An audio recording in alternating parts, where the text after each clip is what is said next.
Good evening. Welcome, one and all, to AWSCO on ESN Live today for coverage of the AWSCO Windows Cup Series.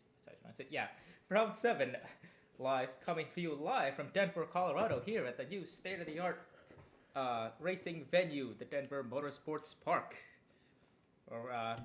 I'm joined today for the pre-race show with Rena here. We'll be on commentary duties later on in the race as well.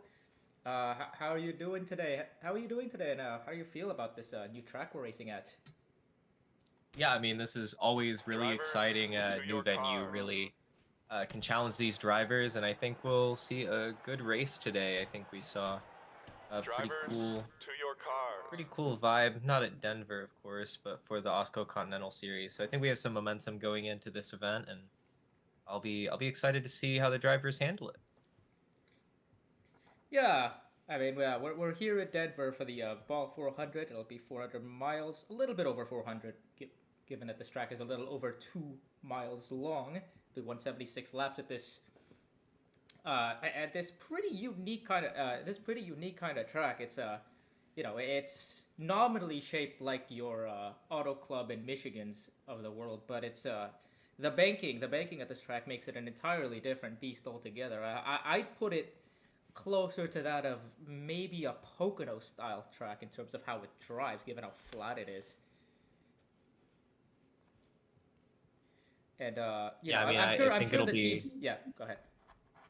I think it'll be pretty interesting to see. I mean, I am excited to see who does well here. I mean, especially when you see in something like analogous like NASCAR, when you have a new venue, you kind of see a separation of the wheat from the chaff in terms of drivers who can adapt the quickest to like a sudden, new like surface, and who can get their car set up to run well. I think it really does test these teams and these drivers and the crew chiefs especially to come through and win in a place like this. And assuming things don't get too chaotic, I think we'll really start to see who are really contenders. I think you'll see show up in this race. Yeah, I think you got that right. This kind of track is definitely going to be a challenge for the engineering teams involved, and I think this is where you see where quality in the engineering department of each of these teams are going to start to shine.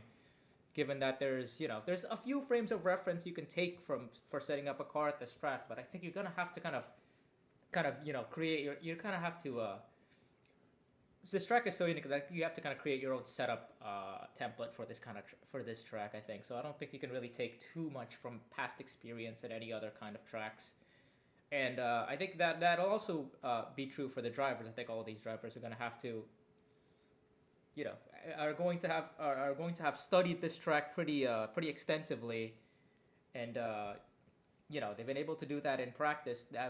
Even in practice, we saw a little bit of pack running. Maybe as a couple of these drivers are looking to, we're looking to simulate what a how the cars would drive in the race. But for some things, you can't really faithfully recreate them until you get to the race itself. And as we'll see in these early laps, how these drivers react to some of the quirks that this track has to offer. I think. Yeah, and obviously like traveling down for this event and stuff and getting to be here, the atmosphere is really exciting. This is a debut event for the track. And you saw cars lining highways all the way through past the airport. It's a logistical nightmare for the people organizing the event, but I think they did a really good job, and they're kind of the unseen heroes of this kind of thing. But one thing that was really interesting was talking to some of the crew chiefs down in the garage and engineers and crew members, was how with this being a relatively new facility, they did their best to emulate it in the simulators and give these drivers a chance to maybe acclimate to the track to the best they could before tires actually reach the surface. But a lot of that simulation data was thrown out the window yesterday. It was nothing quite like the real thing, when you have the cars on track and especially racing around other drivers. So this is definitely a bit of a new animal for them, and I'll be excited to see how they handle it.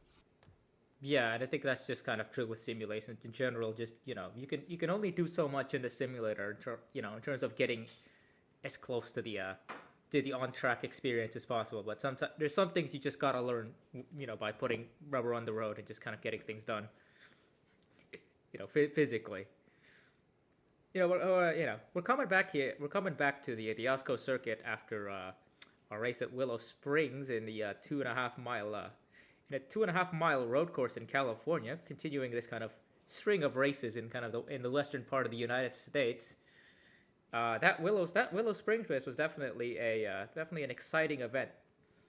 Lots of very good racing, I think, in that race. I'm not sure if you were there for the event, if you've seen that, but that was a very exciting race we had there at Willow Springs. Mhm. Yeah, I unfortunately wasn't able to be there. Had to travel down for here, but exciting for Eva Yarsaraj and that whole Dark Horse Racing team. I mean, we've seen a lot of like speed from I think the Fords this year, and it's been cool to see them kind of come into their own, um, especially because there were concerns early on whether they would be able to translate. We saw them struggle in NASCAR, so people were wondering, is that going to carry over? But we saw Bria Delade win at Auto Club, and it's.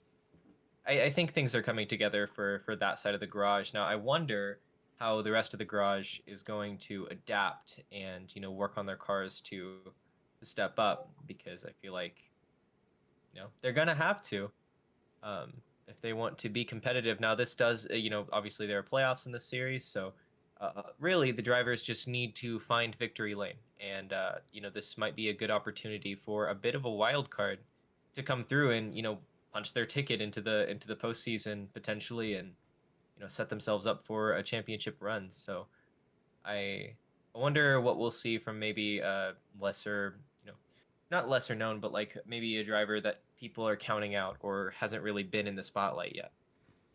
Yeah, I think with regards to the four teams, Dark Horse and Mason Parker have shared 2 wins each, one for Handstrom and Josh Raj on the MPM side, and one for each of Dark Horse's drivers.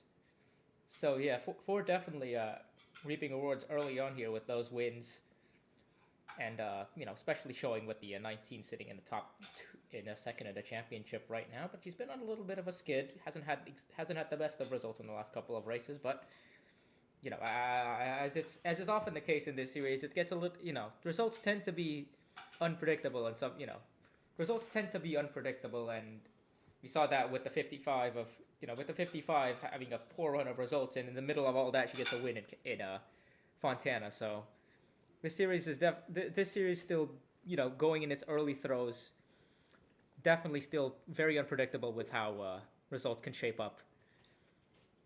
Yeah, I think that's been true of the sister series as well, the Continental Series, and seeing a lot of those younger drivers come through. We saw last night a pretty exciting race where Eliza Evergreen kind of had it in her hands for a while until Hideaki Yoko came up and took it at the end. So, I mean, you'll start to see that. I wonder if this will be, this is obviously a new track. This is a relatively like new surface, so completely new surface. So I wonder if we'll see tire wear be a thing, or if this track and the way that it's designed won't really do anything like that. Obviously, it's a pretty big track, so this is certainly gonna be a learning experience for everybody, including us here up in the commentary booth when it comes time for that. But for now, I guess who do you think we should be looking out for? Well, to well, sorry. Well, to talk about that, I think we'll have to take a look at the starting grid for this race. You mentioned the tires. You mentioned the tires and just how much they can play a role into this. I think both. I'm not entirely sure how the strategy will pan out, because I think this can kind of go either way in terms of both strategy and fuel usage. And yeah, I mean, if you look early on in the field, we see I should say a lot of early showings of strength from the ERR Mercedes. You got 3 of their cars starting in the top 6. So that's definitely, I think that's a team that may have done their homework early on and kind of reaped the rewards of that. We talk about the 4 teams doing really well, but there's three teams in the Ford stable, and MNC Racing have basically done the opposite of great right now. I think Abby Little's still sitting at the cellar of the championship, I think, and I think Vanty was there and thereabouts as well before before her eighth place run at Willow Springs. So two of the four teams are doing really well for themselves. One of them is still kind of struggling a little bit with teething issues. Yeah, and I mean, like that seems to be continuing at least for now. Here into Denver, I mean, Abby Little qualified in the final row, and Vancy's only one row ahead. And I mean, you look at the other Ford teams, and Bria Delade is starting second, and Handstrom is starting in seventh place, and Yeah. obviously wasn't the greatest qualifying effort, but there is definitely a pretty clear hierarchy between MPM and the MCM and the Dark Horse Racing team. It's still kind of a toss up which one of them is really like going to cement themselves as the leader of that Ford stable. On the Honda side, though, I think it's been pretty one sided. You see Fabrizio Tolerone at the top there. I think that team, Yeah, is really been running in all cylinders all year. Yeah, Royal Racing have had a pretty good start to the season. I'd say it's kind of similar as well in the Ford side because of the 64 of Jocelyn Nihale, who's been one of the best drivers all season. She hasn't had that win, but she has two top fives and is leading the championship through consistent finishes. And given how yeah, go ahead. I would be remiss to not like shout out drivers like Sidney Arariston who have had those standout performances. I think it's been a bit of a struggle for teams like the 52, and a couple of the others like Ijavita. I hope that they can maybe take today to get things back on track. But this is a new series, new season, and manufacturers are not quite they don't quite have their minds made up on who's going to get that priority in their stable, and this is an opportunity for all the teams throughout the year to kind of cement themselves as that team. Yeah, you mentioned put themselves at the top of the list. Yeah, you mentioned Ijavida, who's kind of had a bit of a rocky start to the season. I think she's been on a pretty decent roll of finishes. I think she has three top 20s in her last three races. So in terms of turning things around, I think both of those North Star cars are looking pretty decent. I think they're sitting just outside the playoffs. So I think now would be a good time for them to pick up their form and kind of make a claim for themselves to challenge the Honda hierarchy maybe. It's definitely a step in the right direction, but we'll see how it plays out. Yeah, and finally, I'd be remiss to not mention the Chevy powerhouse Red Racing, who have three cars as well, who have three of their cars as well, starting the first six rows. Yeah, I mean, Audie Stoneman starting fourth. You have Gappy Malixon starting in 11th. Red Racing has been uniquely impressive to me, I think, this year, kind of really cementing themselves at the top of the Chevy hierarchy. I mean, there's arguments for like Young Wei Koo and a couple of those other drivers that are running as well, I think. But I really do feel like Red Racing has been that team for Chevy this year and really showed up. And I don't know if they've got a win yet this year, but I think it would be a statistical anomaly if they didn't pull one off soon. Andrea Davison is starting pretty far back in the field today, row 16, starting 32nd. But I really do have high hopes for Davison and that whole team. Juan Dio has had moments of standing out, and Malixon as well stood out, especially early in the first couple rounds. But Audie Stoneman surprised me because Stoneman has struggled at points this season. But it's race number 7. Stoneman starting fourth might have a shot today. Yeah. I definitely think there's gonna be quite a few teams I think who are going to be looking at this race and seeing an opportunity for things as. We'll take you down to the booth now for the start command and everything, and the actual start of the race. We'll take you over there. Drivers, Red is going to have to run over to the booth pretty soon, unless she's already there. And we'll take you there, where Echo will be on main comms as usual. Take it away. Yeah, hello. Welcome to the Denver Motorsports Park, this beautiful state of the art facility, brand new, built just south of the Denver International Airport. It's a very interesting race, 2.28-mile track, pretty low banked speedway here, but it's a long one, and this track is very technical. It's going to be very hard for these drivers to get a grip on how to run this track. I'm joined here by Arena, and you're I guess you don't I don't know if you have much familiarity with this place, but it is a place that is uh it is a place that is very technical. It's very difficult to drive. Obviously, these drivers here for the first time. What do you think we're going to expect out of this one? You think we might get some early incidents, or do you think they'll keep it clean? Yeah, I mean, I'm on my way to the booth, but I think with this kind of situation where it's like a brand new track, I'd expect the drivers to, I would expect early mistakes and things to calm down as the race goes on, and the nerves kind of shake off the drivers. But I don't know. I could be wrong. I've been proven wrong before, especially with how chaotic these races can be at times, and all these drivers are still adjusting to their teams and to their crew chiefs, and it's a unique situation the first season in any racing series because at any moment, like these kind of mistakes can pop up. So I'll be there soon. All right, well, let's go through our starting grid here. Row one, it is the 15 of Tabrizia Tolerone, who sits on the pole for Honda in the Royal Racing car. Alongside her, it's the 55 Fontana winner Bria Delade. And Delade, this is a similar track, so could be expertise for her. Row two, Lily Talberson in the 39 is alongside the 10 of Audie Stoneman. Row three, it's a couple of Endurance Racing drivers, Marisha Vebels, who won at Las Vegas, alongside Carly Byrne in the 9. Row four, the 19 of Arlen Handstrom, alongside the 16 of Sky and Jetta, who's back after missing last week's race. She'll be relieved mid-race by Vinny Schultz. The plan there is for Jetta to run at least 40 laps and then jump out of the car after that point. Row 5, it's the 26 of Sophie Chantase and the 52 of Rachel Cole. Row 6 is the 23 Yappy Malikson and the 21 of Amani Wandayo. Row 7, it's the 18 of Periela Contes and the 34 of Mika Harina. Row 8 is the Daytona 500 winner Halis Jukovic alongside the 46 of Yanfi Yanaga.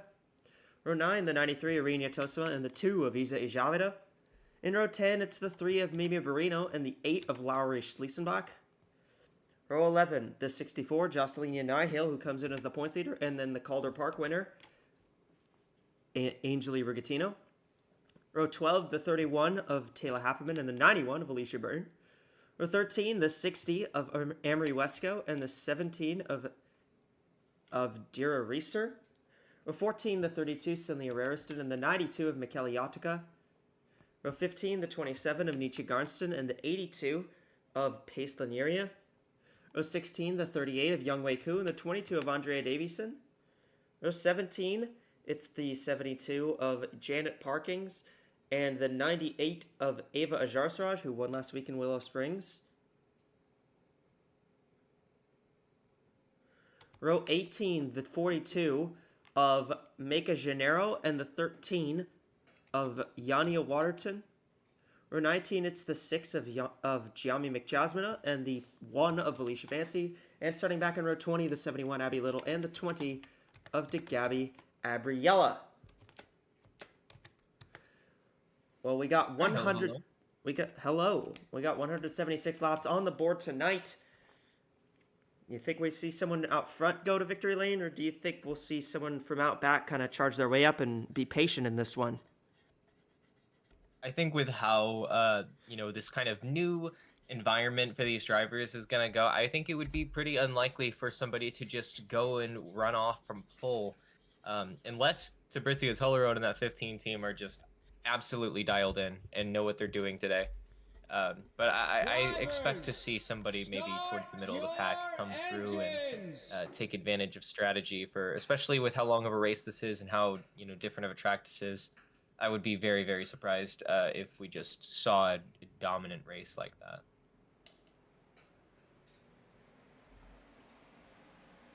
All right, well, these cars are off and they're rolling on the back straightaway.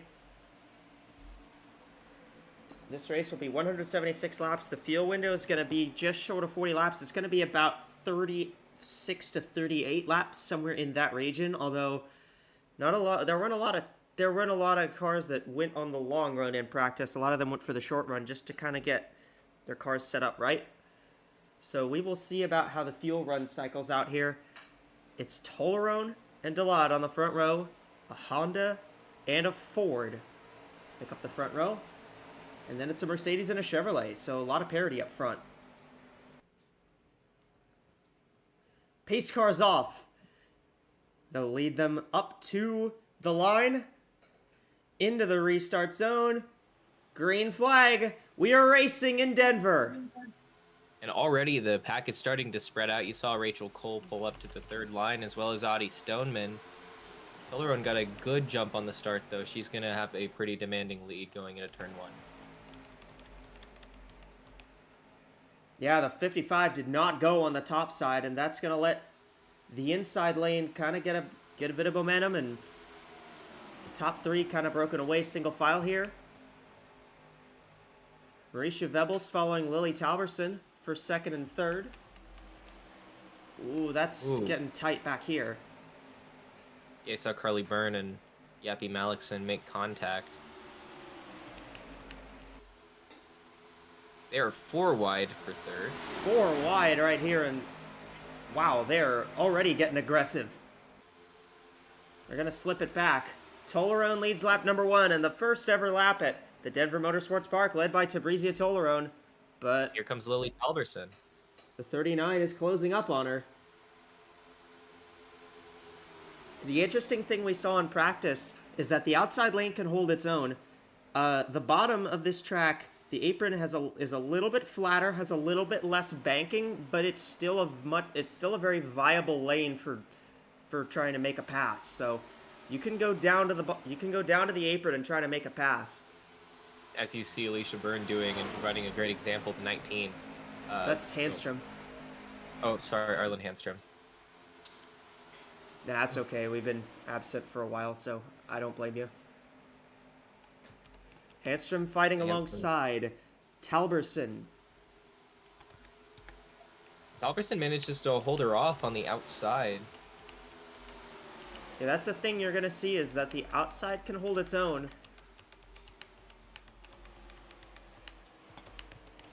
And Marisha Vebels, what a run.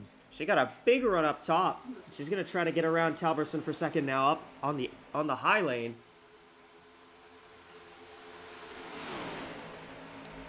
And you can see this is a high-speed track. Look at the speeds they're picking up here. 205 miles per hour into turn 1. And Vebels just got Vebels. He's just got a huge run behind the 15. I wonder if she's going to try to take it inside, or if she's going to just push Tolaron in the corner, see if she can get her unstable. I was wondering if maybe Vebels would try going around the outside like she did on Talberson, but it doesn't look like she's going to do that here. Kind of just trying to back it up. Ooh, the 39 got the wall. And yet, here's where did Yenfi Yanaga come from? Already up into 5th. Checking up on Sky and Jetta. Remember, she's not running the full race. She'll be stepping out, and they'll be subbing Vinnie Schultz in for the 16. She's still sitting back in 16. Exciting. Definitely exciting for Vinnie Schultz to get that kind of opportunity. But also glad to see that Sky and Jetta is still feeling well enough to even run part of a race after a pretty wicked crash. Yeah, she had an incident at California, and the 99 is looking underneath the 15. The 46 is looking underneath the 99. Yenfi Yanaga went from 5th to 3rd and now is fighting for 2nd. That car is rapid. And there's Rachel Cole as well. We're definitely seeing some drivers, move through the field early. Yeah, Rachel Cole, we saw her lead quite a bit at Willow Springs. Ended up not finishing at the front in that race, but she did finish 4th in that race after leading a good chunk of the later stages of the race. She's continuing her momentum. You'll love to see it for a team that's kind of struggled so far this season. Yeah, they definitely need it. And the 2 cars up there as well, you can see Javita Javida. now up to 10th. Yep, up to 10th now.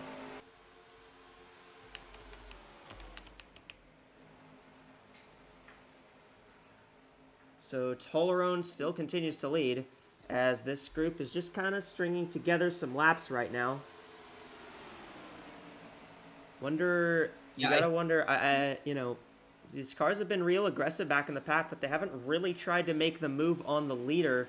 I wonder if that's part of the strategy here, or if there's just not enough air to get around the 15 here. Yeah, I'm thinking clean air might be really important on a track this high speed. I think you might need help to get around, but I mean, Yanniga is clearly faster, I think. She really made it up through the field very quickly, and here she is trying to make a move on Tollerone. Tollerone goes high. 46 is going to get to the Yanniga inside, but I think the 15 has... no, I thought the 15 had the momentum. Yeah, I think Yanniga's car is like really trimmed out, but I really think the clean air up front is really vital, and Tollerone is taking advantage of that really well, managing this race. 99 just ticked the wall just a little bit. Look at this top 6. You could throw a blanket over them. And Rachel Cole down on the inside trying for 3rd now. 39 just hit the wall again. I'm not sure what's going on with the ERR cars. 46. Might be a little bit too trimmed out. Now she's got a little bit more of a step on the 15 here. But the 15 uses the momentum on the high side.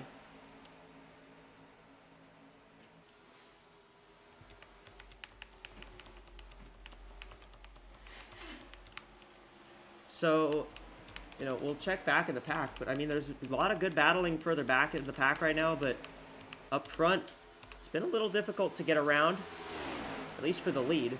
But that might not be the case for very long because the 46 is there underneath the 15. And she dives it really wow, deep. what a send from the 46. Yeah, she put it really deep into the corner there. I will say these drivers are putting on quite the show for the you know, the ticket holders, the people who came out to see this event. And you know, that's one thing that you don't get to see a lot on the broadcast is those battles throughout the pack, but when you show up at the track, you know, it's all right there for you to see. So if you need an incentive to get more racing, you know, you can definitely find yourself at the track to see one of these events, and there's a lot more to racing than, you know, our cameras can pick up.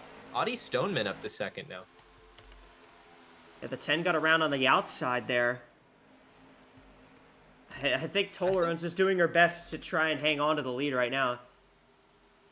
Obviously, I don't think... She got a great exit out of that corner. I think the draft is going to be very key as well if you're getting those fast lap times. As you know, we've had a good bit, which means, you know, we're looking at our NordVPN fastest lap. It is the 91 of Alicia Byrne who has that right now. Yeah, she's been running in the pack. She's been running in the pack for a while. Kind of started towards the back, but you know, those Fords are really fast and, you know, low drag. And I think one of the biggest setup things that these teams are struggling with is kind of, you know, with how high speed this track is and how wide the corners are. How much do you prioritize downforce? Yenfi Yanniga almost might actually clear. have a shot here. Not quite. Tollerone's gonna come out on the top side, but not quite clear. But we'll see. Pace. I think she might get clear here through 3 and 4. Tires on the apron. I think that might have slowed her down just a little bit too much. Tollerone doing a good job just staying there, keeping her head down, and, you know, getting those runs. But kind of, as I was saying, you know, the biggest setup dilemma for these crew chiefs is, you know, do we prioritize downforce to do better the corners, or do we just trim it out as much as possible and hope the drivers can hold on to it? And I think you're seeing a little bit of that throughout the field. I think the Evans Ross Racing cars are a lot more trimmed out than some of the others. They're really fast, but they're a little hard to handle. We've seen Marissa Vevelst and Lily Talberson hit the wall both times. I think Yanniga is really good in the draft, but maybe struggles a bit in clean air. That's really, contributed to her struggle to get around Tolaron. The 99 there was, I think, looking at trying to go around the outside of the 15, but she just made the move to go there a little too late.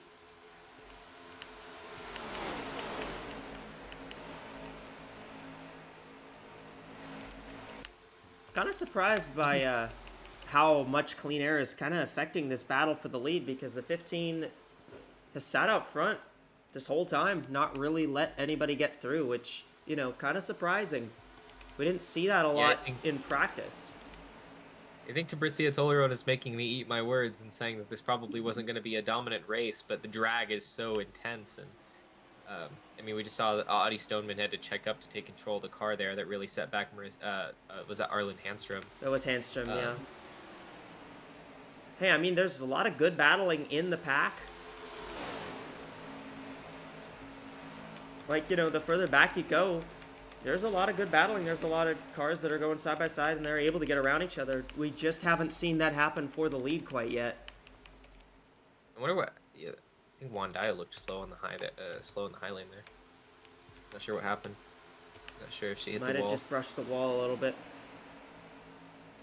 I know our second place driver there, not second place now, but second place starting driver, Bria Delot, has fallen back a number of positions. Yeah, she's not even in the top 10 anymore. She's 15th at the moment, right behind two of the Evans Ross Racing cars, and Carly Byrne and Irina Tosima. Yeah, Carly Byrne has also fallen back quite a bit. There is Itza Javida, who is bordering on the top 5 now. So North Star Racing kind of showing up for this race.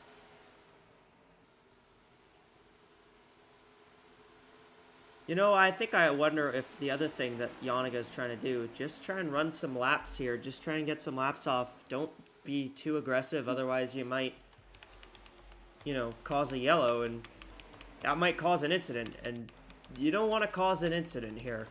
This is a track where it's kind of hard to avoid the wrecks. Yeah, definitely. I think it's interesting too. There's potentially here like an element of fuel strategy.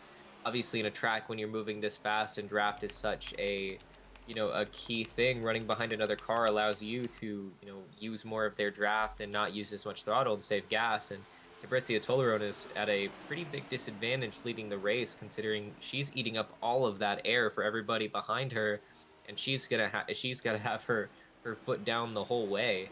Well, yeah, and the other thing you got to remember is this track is a very high elevation. We're over 5,000 feet up above sea level. That also increases the amount of power you got to use in the engine to compensate for that. So I think Yaniga might also, is making moves for the lead here and there, but might also be kind of comfortable running behind the 15 and just getting that draft and having the opportunity to save fuel. I wonder if that'll end up being an element of this race with how long it is. It may end up being that way. Mercy Vebbles had to check up there. You see Talberson kind of twitch up to the middle lane to avoid an incident, keep that momentum. Rachel Cole with an aggressive move. All the way down on the apron. I don't think that's going to work out for her. I think that outside lane is definitely faster right now. We'll see if, as the track rubbers in, if that's, how it's going to stay. But, you're even seeing Audie Stoneman. I think putting your tires on the apron, it's a viable strategy if you can get the run. But I think it ends up costing a lot of these drivers a little more, because it takes downforce away from these cars, which, of course, generate downforce using their underfloor. And it also kind of takes a bit of the control away from the car, and you can't hold the throttle as well. Yaniga gonna try to pass on the outside now. She got a lot of momentum there, and I think she's gonna get it. I think the outside's the way to go. Yenfi Yaniga gonna lead a lap for the first time. First time another driver's led a lap here today, lap 20. Lead change for the first time today. And yeah, we're seeing the 46 out in the front of the field for Southwest Racing. Did a very clean race so far, no cautions yet. I'm not sure how long that will stay the case, but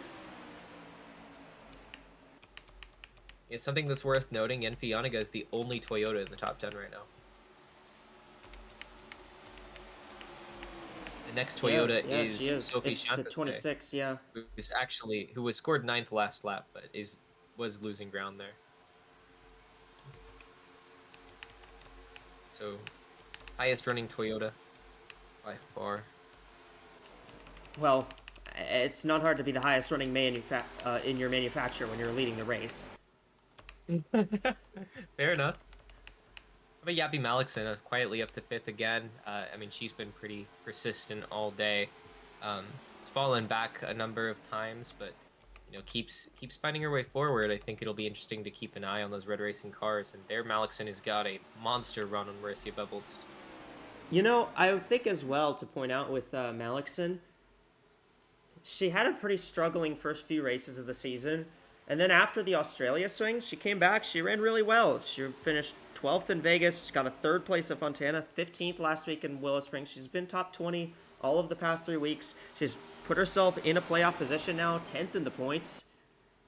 I mean, Malikson's really gotten her act together after kind of struggling at the opening part of the season. Yeah, I think an underrated element to this as well in Yappy Malikson's racing ability. I mean, she didn't finish well at Daytona, but she was in contention all day and seemed like well in control of her car and everything. I think these kind of tracks that are like very draft heavy lend to like her driving style and what she really is good at. I think that's showing today. I don't know if she has a race winning car, at least right now, as all these teams are trying to figure out what their setups are doing well and what they need to change. But, maybe keep an eye on that 23 as the race goes on. I'll say they're not really losing that much on their tires right now. We're 20-some laps in, and the lap time's pretty similar to their fast laps. Granted, I know part of that is kind of the draft that's kind of helping that, but it is still an interesting note. Battling here, there's one Dio alongside Harina. Harina's actually going to make the inside work. See, the further back in the pack you'll go, where, the draft is a little more prevalent, I think this is where you're going to see a lot of cars making moves to the inside work. Up here, though, I think you're going to see the passes for the lead and the passes up front be on the outside lane, just because it's a lot harder to get that momentum to carry down the bottom. That's pretty likely. I think Audie Stoneman is like really, really trying to make that apron work on occasion, but it's not quite working out for her. These top 6 have started to really like pull away from the rest of the field, and I think if they can continue to run this line, this would be really advantageous for them to kind of just pull away and make this race between the 6 of them. It saves them for potential incidents and allows them to all work together. And I think it's an advantage too for Red Racing and Evans Ross Racing, because they have a couple cars that they know they can rely on up here. And I don't know if Tolerone and Yanaga, despite leading, really have that between themselves, at least if they continue to pull away. I mean, as well, the thing with Stoneman here is, she's got that kind of experience where she knows how to, she can handle a car on a very loose racetrack. I mean, she's experienced with racing sprint cars. She kind of got that Kyle Larson type experience where, Yeah, and you see that with dirt racers and stock car racing in general, where they just kind of drive on the edge of grip a lot more intuitively than maybe especially the girls who like grew up doing pavement racing pretty much exclusively, which is a big portion of the field. It gives you a unique perspective on how to handle the car and how to handle the edge of grip when you drive on a track that slick and you do have to search for grip all of the time. Obviously, Audie Stoneman is struggled this season, but running up here, doing pretty well. These long 2 mile, like 2 mile and larger tracks like this, where you see Tolerone trying to make a move for the lead, they lend themselves well to that kind of driving style where you have to search for the grip, these multi-lane tracks, and have to kind of sit on the edge of the grip to maximize speed. We have a lead change here to Fabrizio Tolerone, the pole sitter, back up front. Remember how I said the inside wouldn't work passing at the front? Yeah, that was wrong. The 15 just made that look easy. She barely really worked over the 46 there and managed to get by on the inside lane. But I mean, as well, Yeah, you know, Tollerone. for Tollerone, you got to remember as well, she's got quite a few years running here in North America. Yanaga doesn't really have that. Yanaga's kind of new to this oval racing stuff, and she's run very well in the races that she's run.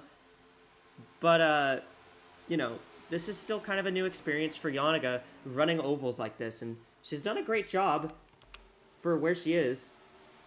But, They were almost you three know, wide there. yeah, they're trying to go 3 wide. Yanaga's really trying to pressure Tollerone right now. It's also might be like Tabrizia Tollerone. That car seems very, very like honed in on the setup. I think they really nailed it. I think it showed in qualifying that car is pretty trimmed out, but I'm surprised at how much downforce she's able to get, especially running on that inside lane and maintaining speed. I think maybe that team has figured something out. Here comes Yanaga again, though. It could also be a little bit of tires. I guess the other thing for Tollerone is, you know, she hires her own people because she owns that team. She owns her own car. So, you know, it's easy for her to get the people around her that she works well with because she owns the team and she controls pretty much everything around it. Yeah, they're side by side now. Southwest Racing and Yanfi Yanaga, obviously the only Chinese driver in the field. It's pretty like new element kind of thing, being here in America right now and getting involved in a racing series that is pretty not completely but pretty exclusive to America. And running this well is really, really impressive for a driver. I think it's good that we give her flowers for that. That said, she did just pass Tollerone again for the lead, and now there's a bit of a competition for second. The ERR cars working together and getting Marissa Vebels past the 15. Audie Stoneman ran completely wide, missed that corner like really poor, like really up there. She had to pretty much brake halfway through the corner just to keep the car going straight. Yeah, Vebelst is kind of push. I think I think the 15 car may just not be that great on the long run here. Because this car just kind of looks like it's falling off a little bit. Very possible. She could also be trying to save fuel, especially having led, at this point, like 28 laps. And or not 28, closer to like 22 laps. And yeah, that's a lot. That's a lot of fuel burnt, especially when you're having to push this hard. Very high speed track and high elevation like we talked about.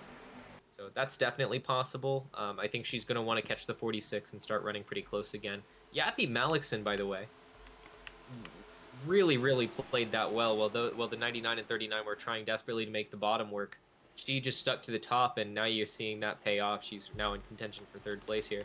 There's 3 red racing cars in this group now. Amani One Dio has caught up here. And here comes Mika Harina as well, the 8th place car. The Honda in the 34. And the 9 of Carly Byrne is up here. Carly Byrne has struggled. I mean, 3 of the ERR cars in the top 20 in points.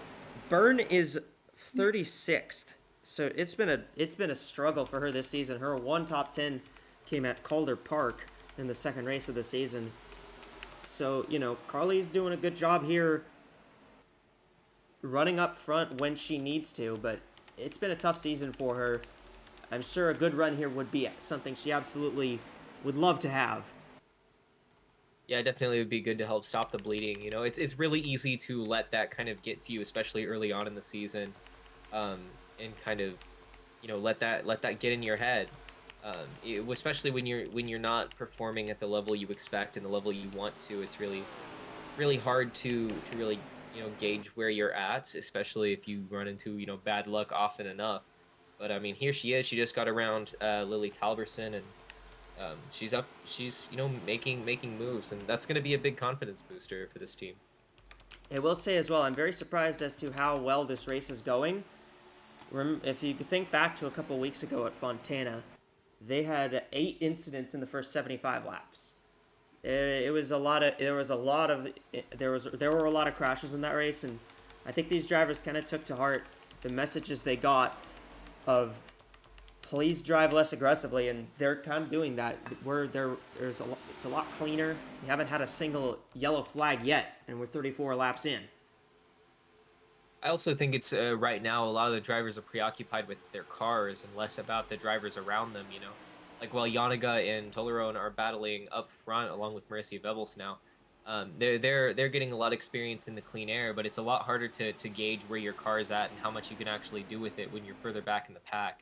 A lot of these drivers don't know how their car could drive, in that clean air, not surrounded by other cars. And yeah, that it makes it hard to really tune your setup and tell what you actually need to go fast. And this is a new track, so they don't really have the data set up and the framework set up to know what's going on, and how they should get that all done. So I think as the race goes on, you'll start to see more aggression as drivers get more comfortable and in tune with the track and with their cars and how it drives.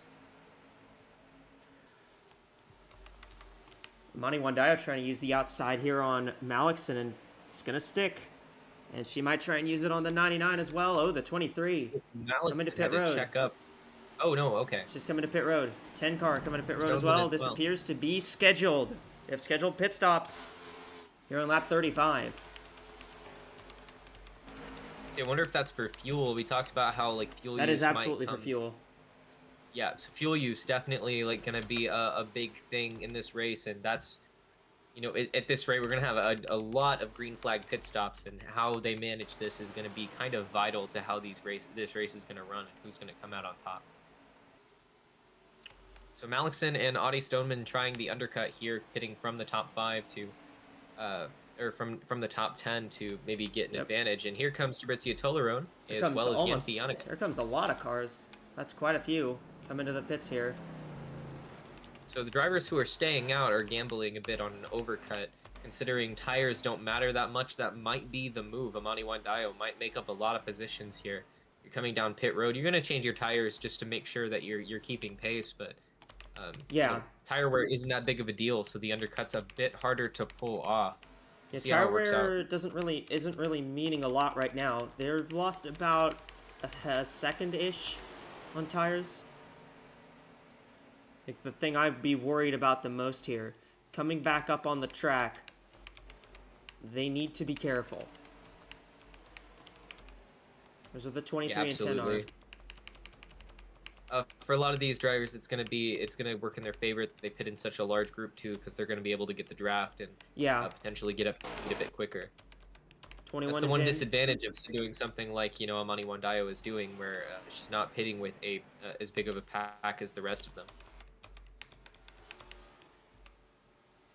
Yeah, but still, this group that's just come in it's not a small group. It's still got a decent amount of cars in it. So these pit stalls here very wide. So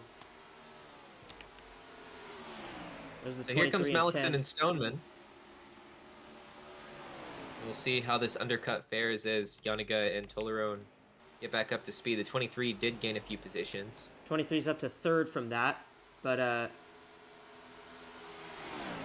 looks like it's still gonna be Yanniga and Tolerone who have the lead right now. See, Malikson hit the wall a little bit. Whoa, and the 10. I think the 10 hit the wall, or I think the 15 hit the wall, and the 15's slipping back. Good news for Yanniga, who Janet Parkins, 72, had a great pit stop. Yeah, she needs to get up to speed quickly, but that's a lot of positions gained for that team. Yeah, she was not up there from what I remembered from the last time. So I think the 72's gained quite a bit of time here. So the overcut can work. I think Wandayo might have had a slower pit stop than she wanted. And here comes Tolerone once again. After hitting the wall, falling back, she made that look really easy. She drove right by the 46. So something I'm thinking about as this race goes on, you're seeing this lead pack, from 1st to 7th, kind of, are a bit further away from the second pack, down to Arlen Handstrom and the 18 and the 21. So I wonder if those guys are going to be able to catch back up to this lead pack, or if we're going to see this kind of pack racing where you want to be in the lead pack if you want any shot at the win. I think you could work your way up towards it, like we saw before. The 21 and the 34 were kind of split off in the lead group, and they were able to gain right back on these cars on their own. So I don't think it's a thing where you need to be in a huge pack to be contending. But I think it is something where you do need to be careful. You need to not fall too far back.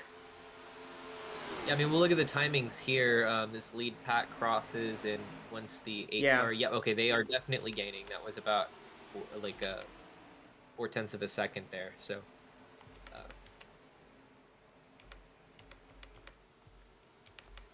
we should see a lot of those more competitive cars come back up here, and our top 10 battles going to get pretty interesting. Yeah. Speaking of our top 10 battles, look who is there now in the top 10, the 92 for Inverness Racing. Yeah, Mikel Yatica up here. And Yatica's had a pretty, solid season so far. Finished 7th last week at Willow Springs, and she started the season with 2 straight top 5 finishes. That car's run very well all season, so... Yeah, it looks like the 18 has definitely caught the draft of this lead pack now. They gained about half a second the last lap, so... This will be pretty interesting. Janet Parking's now up fighting for 3rd with Audie Stoneman. You know, that pit stop, that pit strategy really helped that 72 team. Yeah, Parking's with a great stop, and clearly they didn't mess up anything on that stop either, because she's still up here and she's just as fast as this lead group, if not faster. You know, these with how often they're going to be pitting today, these teams do have a lot of time to set up their cars, and as long as they can keep their nose clean, you know, who knows who will be a contender by the end of this race. But I mean, right now we're looking caught up. Look at that. Absolutely. But I want to talk about Terezia Tolerone, right? Because it's a lot harder to maintain your setups and like stay competitive throughout a race like this. Whenever you're up front, you don't really know what your car's struggling with when you're leading, so it's easy to get complacent.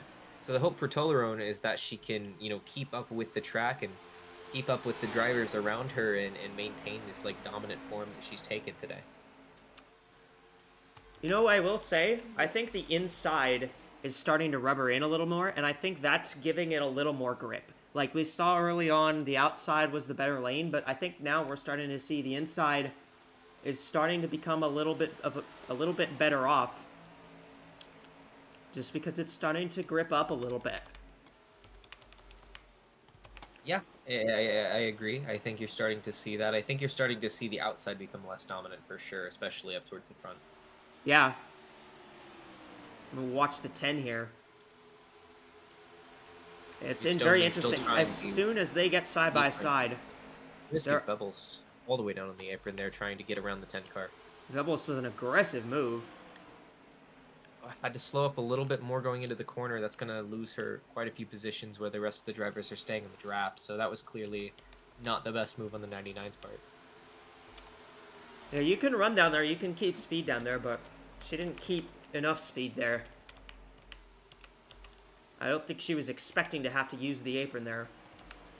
Watch the 72. Just got an incredible run. Yeah, I was about to point that out. The 72 got a huge run. Here comes the 19 of Handstrom as well. And Yatica, are they? Oh, wow.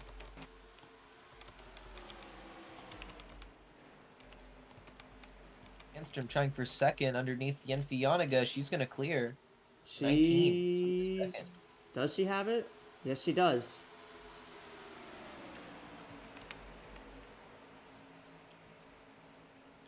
Now they really fan out. They really like to fan out in the. They really like to fan out in the corners here.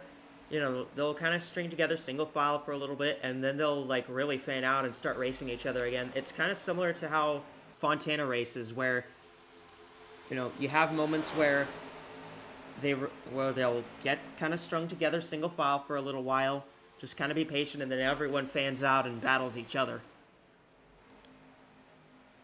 Yeah, absolutely. I think it's definitely more of an advantage on the straights to be in the draft and maintain that speed with everybody. But in the corners where the draft isn't as important, you can can make those wild moves. Now, it's going to be important when you're trying to make those moves that you actually clear the car in front of you so you can get back in line and don't just get left behind by the draft ahead of you.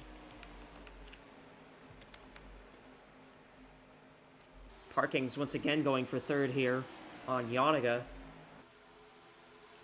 They're It's three easier to wide. make these moves on the front stretch because of the curves, but once they get to the back stretch, it's a lot harder to make a pass into turn 2 and into turn 3 with how it runs. But you can make it work out of, if you can make it work out of 4 and get side by side, you can potentially clear into 1, and that seems to be where the majority of the passes are happening today. And you see that right now as an example. Audie Stoneman nearly cleared the 21 of Amani Wandayo, but wasn't able to, and because of that, Wandayo is going to have the advantage going here. Now Yataka's trying to take fourth away from Parking's.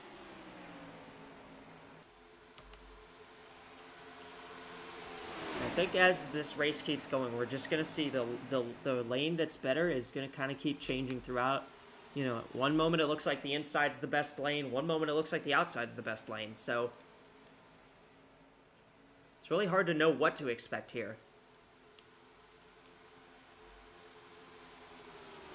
You know, taking a look at the drivers who are starting to move through the field, maybe worked on their cars a little bit. You look back to 9th place, the 93 for Evans Ross Racing. Yeah, Tosima up into 9th. Looking pretty solid right now. I think she just moved up to 8th. Tosima's been the best Evans Ross Racing car all season. Up in the 6th position in points coming into this one. Here comes the 19 looking to the high side. 46 just got the wall behind her. 19 had to let off. See, some parts of the track you go too high. Yeah, Fabrizio Toleron also put in a pretty aggressive block on the 19, and the 46 kind of ran out of room there. Yeah, they just tapped the wall just slightly. That allowed Yanniga to make a move. Yanniga up into 3rd place now. We were talking about Toyota, and now there's 3 of them up here. Janet Parking scraped the wall a little bit. That's going to allow the 18 to get a run underneath. They're 3 wide for 4th place. Yeah, Toyotas are up here at the front, but it's a Honda that's leading the way. And, I mean, once again, the next Honda's back in 9th. That's Rachel Cole, so... I think you can tell whose cars are a little bit lower drag and are a little bit more difficult to handle through the corners. You look at the 19, who just scraped the wall there a little bit. I think the Fords are a little bit more lower drag as far as setups go. But, you know, struggling a little bit more in the corners than, say, the 15, who remains very, very consistent as far as grip. Here comes Handstrom, though. 19's got the run. Yeah, she charged that run on the inside lane. We haven't really seen a ton of that. The 15 just got her there. Everybody go 3 wide for the lead. Here comes Yatika. Yeah, and there's Parkings as well. Coming down to the bottom, she got a great run. Fabrizio Toleron just kind of in a compromising position there, stuck up top, and Arlen Handstrom was able to take advantage. Handstrom just got a good run coming out of turn 4 and was able to get by the 15, and now the 15's kind of running second, but here comes the 18 of Periella Contes. She's going to take it to the bottom. No, Parkins lets up. That's good. It's going to be a Mason Parker 1-2 now, and Alacantes is going to go for the lead. And she's got it. That is our 4th leader of the day. 5th, actually. The 21 let a lap. Oh, saying save for pit stops. Fair. Fabrizio Toleron kind of reaching that part of the run where she struggled last time, and that's starting to come through. We'll see if she comes alive again later in the run, but that seems to be a weakness of that team. Hey, at least points this far into the race. Here's the points leader, Jocelyn Ihale. Hadn't really seen much of her. She's in 10th now. I'm seeing a lot of comers and goers, which is a really good sign for this track and how these drivers are able to race on it, despite the lack of tire wear. So I think that's a pretty interesting narrative going on so far. The tires are wearing a little, not a lot, but they're wearing a little bit. As well, Nihil has also taken away the NordVPN fastest lap. Gives Toleron charging around 41.236. the outside. It is really interesting. It feels like lap to lap, either lane could be the dominant lane. Yeah, it kind of depends on where your car is set up for, I think. You know, sometimes you're just better on the high side, sometimes you're better on the low side. And yeah, I mean, you look at the 19, right? The 19 has been charging runs from the inside lane very, very well. We haven't really seen many other cars be able to do it the way that she's doing it. Toleron is unique in the sense that the way her car is driving feels very on rails compared to a lot of the drivers around her. That car is very stable. It's able to charge runs, and it's able to lead very well. But you know, you don't see the 15 making super aggressive and twitchy moves, and I think that's a quirk of actually how the car is driving for her. I think it's faster for her to remain consistent and kind of locked into her lanes the way that she's been going, and it's clearly working because despite falling out of it, being stuck on the outside, she's still up here, passed back for second, and is still in contention for the lead. Yeah, and I mean, Toleran's had a very good race.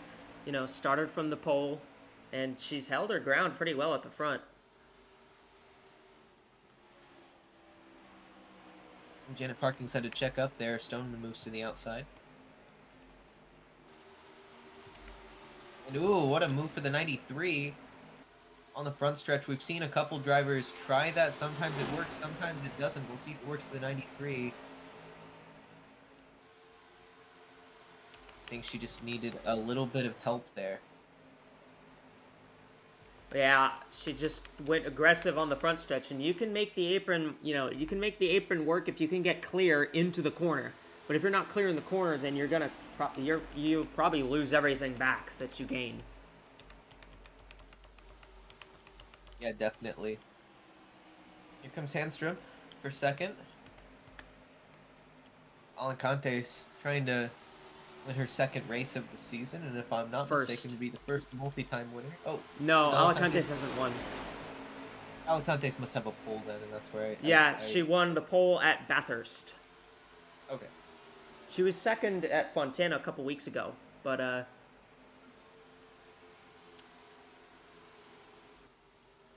Toleron does seemingly better on that outside lane.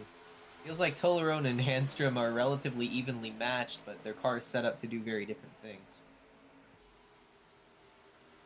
I mean, if you look at, you know, how this runs, Perry Alacantes has kind of shown up the last little bit. You know, struggled. She had the very similar thing to how we saw Malixon, I talked about earlier. Struggled the first 3 weeks. She finished 6th and 2nd, and last week, unfortunately, she ended up 29th after an incident put her several laps down at Willow Springs. But, you know, Alacantes has run great these past few weeks. It's definitely showing, I think, now that car is doing really, really well in the clean air. That said, Fabrizia Toleron finally shook the 19 off of her, and now she's going back for the lead. We have a pretty good race for the lead going on right now. Yeah, I will say, I said earlier, you know, it was kind of hard to pass to the lead, but as this has been going on, it's been looking easier and easier to get around for the lead, so. And look at who just passed into, well, I was going to say, into, oh my goodness. Nihil almost got into the 52. Nihil. Cole going to slide in front. That was very, very close. I mentioned that I think the aggression is going to go up as the day goes on. I think that's starting to show a little bit. Yeah, I think I have to agree with you there. So Alacantes, Toleron, Handstrom, Stoneman, and Parking's your top 5.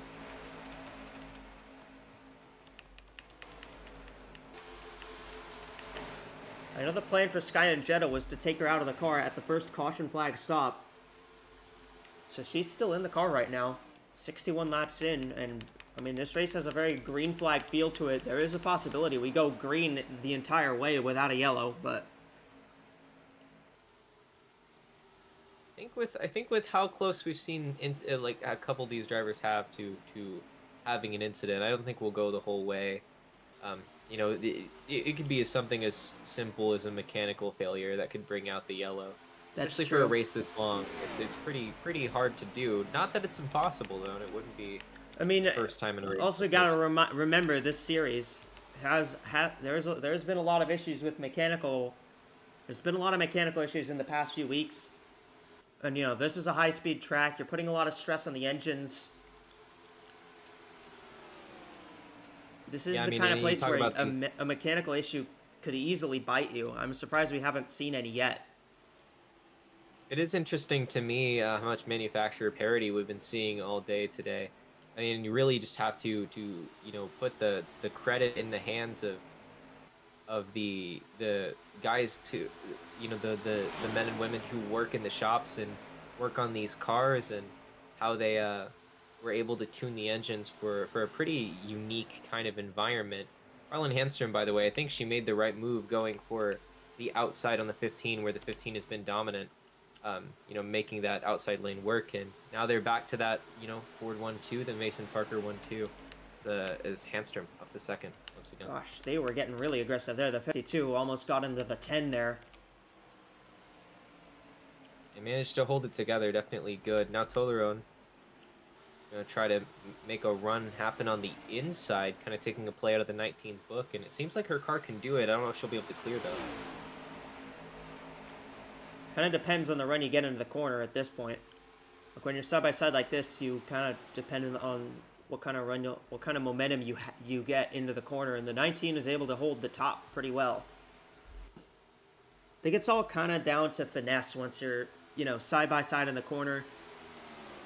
It could go to either lane if you're side by side, kind of running about the same line in the corners. His parking's got kind of moved out of the way there. Yeah, it's definitely like on these kind of tracks, especially when you're running through the corners at very high speed. You know, you're driving on the edge of grip every lap, and it's easy to make a mistake. But you know, it's the little things you do as a driver. You know, how you use the throttle, how you use the brake, how you use the steering wheel that really like add up, and those hundredths of a second you gain just by taking a line with a little bit more precision add up very quickly over the stretch of a race like this. We'll say as well, I'm doing the math right now. Seems like the fuel window is a little more like 35 laps, 35, 37 laps. It'll be pretty tight if this race goes green all the way to the end. It'll be very tight on fuel. It'll be pretty interesting. We saw Stoneman in third there. Toleron now back trying to get second once again, but I'd say Stoneman is doing a really good job in that number 10 car. Clearly isn't quite where she wants it to be, but is staying in the top 5, staying in contention, and putting herself in good positions. And you know, I think she's struggling at times with the grip of the car. Maybe that car has a little bit too much, or too little downforce, I should say. Yeah. But, you know, as long as she keeps putting herself in the right position, I think they could possibly get that car into a better place by the end here. So I'd keep an eye on Audie Stoneman.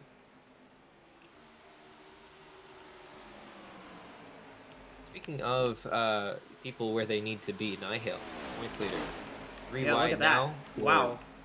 4th place. That was a send. Gets around Janet Parkings and now gets around Audie Stoneman.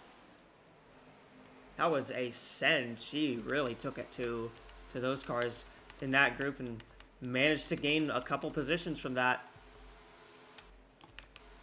I think that aggression really is going to pay off for these drivers. I think it's, especially as the run goes on and these drivers get more confident. You know, this is the kind of track where that kind of aggressive move, you know, it's you have a little bit more leeway with how wide the track is and with how fast everybody is, and you can charge runs very easily. So you get this very spectacular show of what looks to be extremely aggressive moves, but this track definitely allows the drivers to move their cars in ways like that pay off very well. Speaking of charging runs, Arlen Handstrom now up to Perial Alicantes. Might have a shot at the lead here. Nihil also on putting some pressure on Fabrizio Toleron. Yeah, and noteworthy here as well is that the 64 Whoa. and the 19, that's first and second in the points. And they're now going to be right next to each other. I will also point out the 46 kind of gone, kind of fallen, kind of dropped back quite a bit. We saw her lead a lot at the beginning, but she's really slipped back. I wonder. Nihil. Whoa, Big Nihil send to the inside. I don't think went to that's the going to work out apron. for her. She had no help there. I think she was basically saved a little bit by the fact that Audie Stoneman overdrove the corner and had to check up. But even then, Stoneman's still a ways ahead now.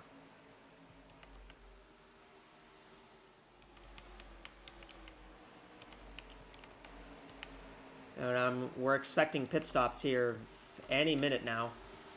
Probably in the next lap or two, we're gonna start seeing cars come down pit road for their second set of green flag pit stops, assuming we don't get any yellow flags.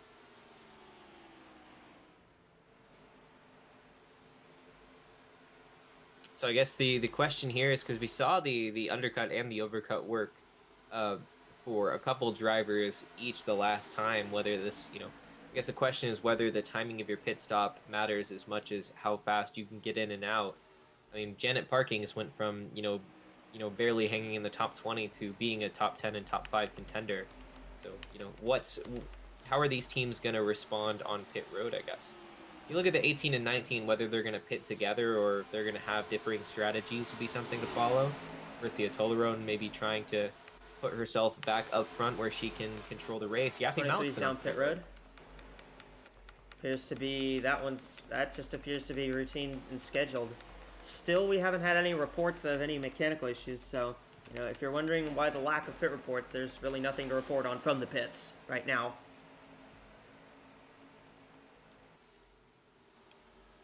And this top three have really condensed as they all are trying to figure out what they're going to do.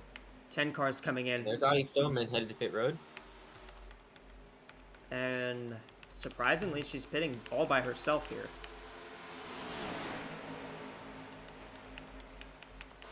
And Malixon is going to leave pit road, possibly going a lap down, at least for now. 60 cars in as well, AWSCO.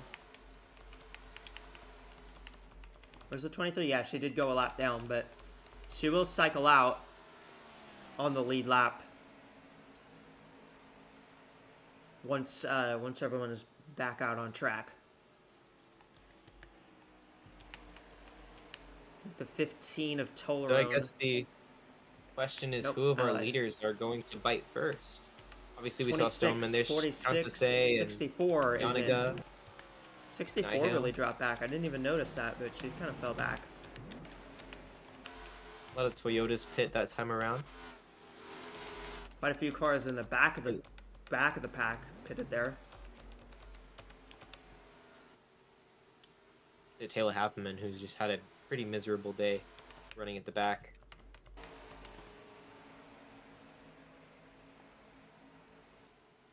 So, do the 18 or the 19 pit this time? I don't think the 15's coming in. 19's coming 19 in. and Oh no, the 15. 15 is coming in. Okay. 52, 21. All the ERR cars coming in here. So the leader is going to be the 18 The still. Alicantes. Yeah, the 18, I forgot she stayed out.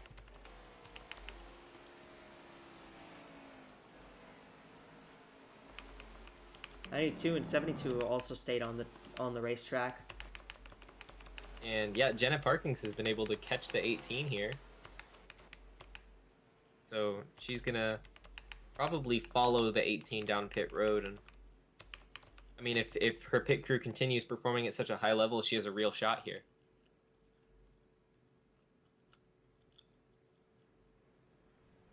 '15, I think, is going to jump the 19 on pit road here. Yes.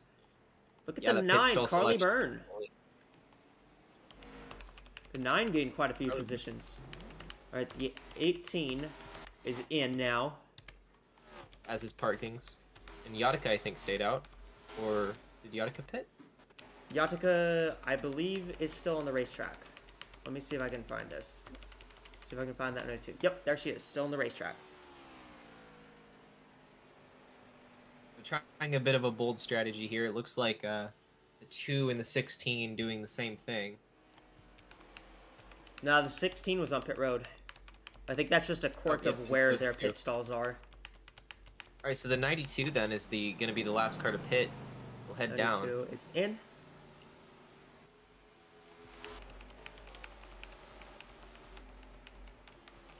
So based on that, we should see pit stops again between like lap 110 and 118 next time around. Something like that.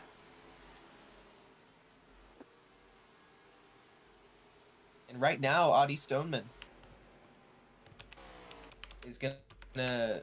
Looks like she's gonna go up to 3rd provisionally. I think it's gonna be the 18 and 72 still. There are the top 2. Sophie Chantase gained quite a bit of ground on that pit stop, and so did Carly Byrne in the 9. What These Janet two kind of Parkins gapped a little bit. Parkins went from like 6th to 2nd there through that pit cycle. Yeah. The 92 of Yatika now coming back out on the racetrack as well. She's gonna fall out of the top 10 here. Should be able to catch the draft though.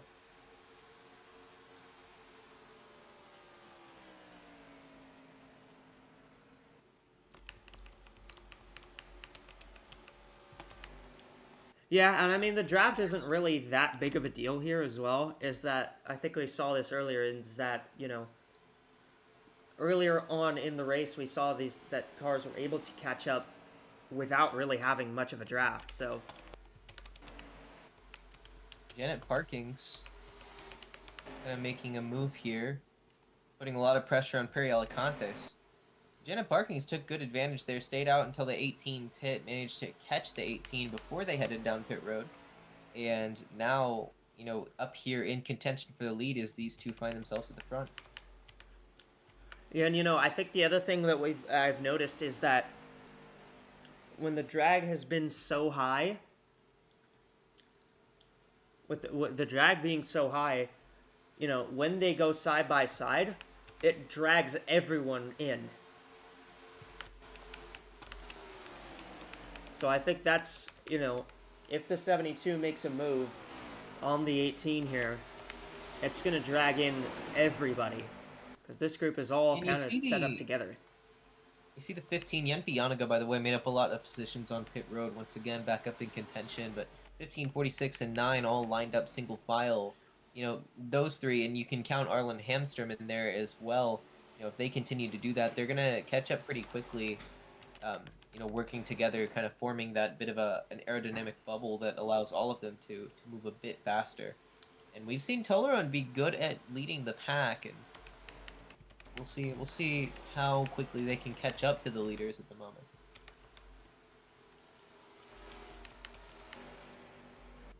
They are catching up to Audie Stoneman for sure, who has no help out there.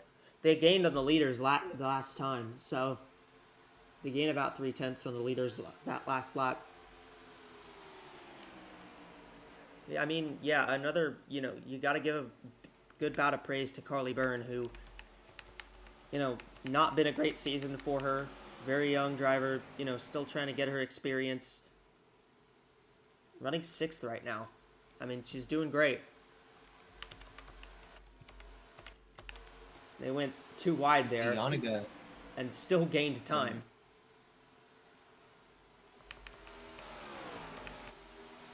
The 10 actually really gained on the leaders that time. Yeah, I think Audie Stoneman has caught the slipstream of the 72 now, and that's only going to accelerate that process.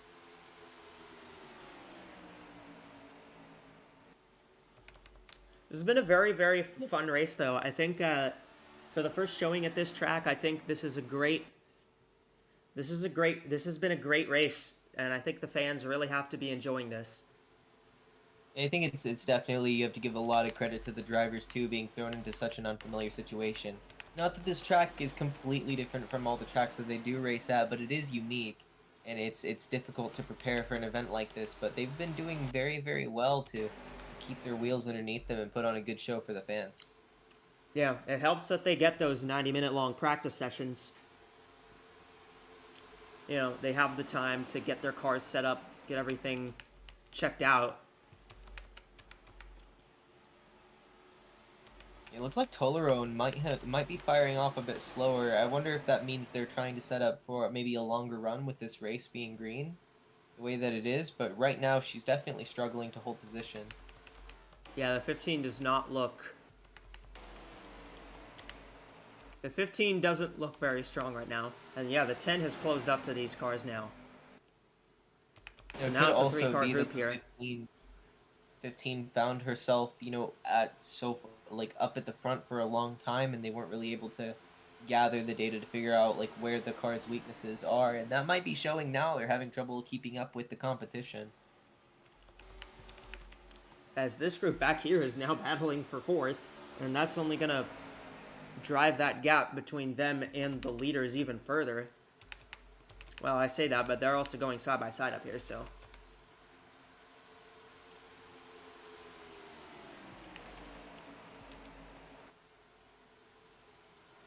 Dio looking to use the apron. Kind of running right on that white line.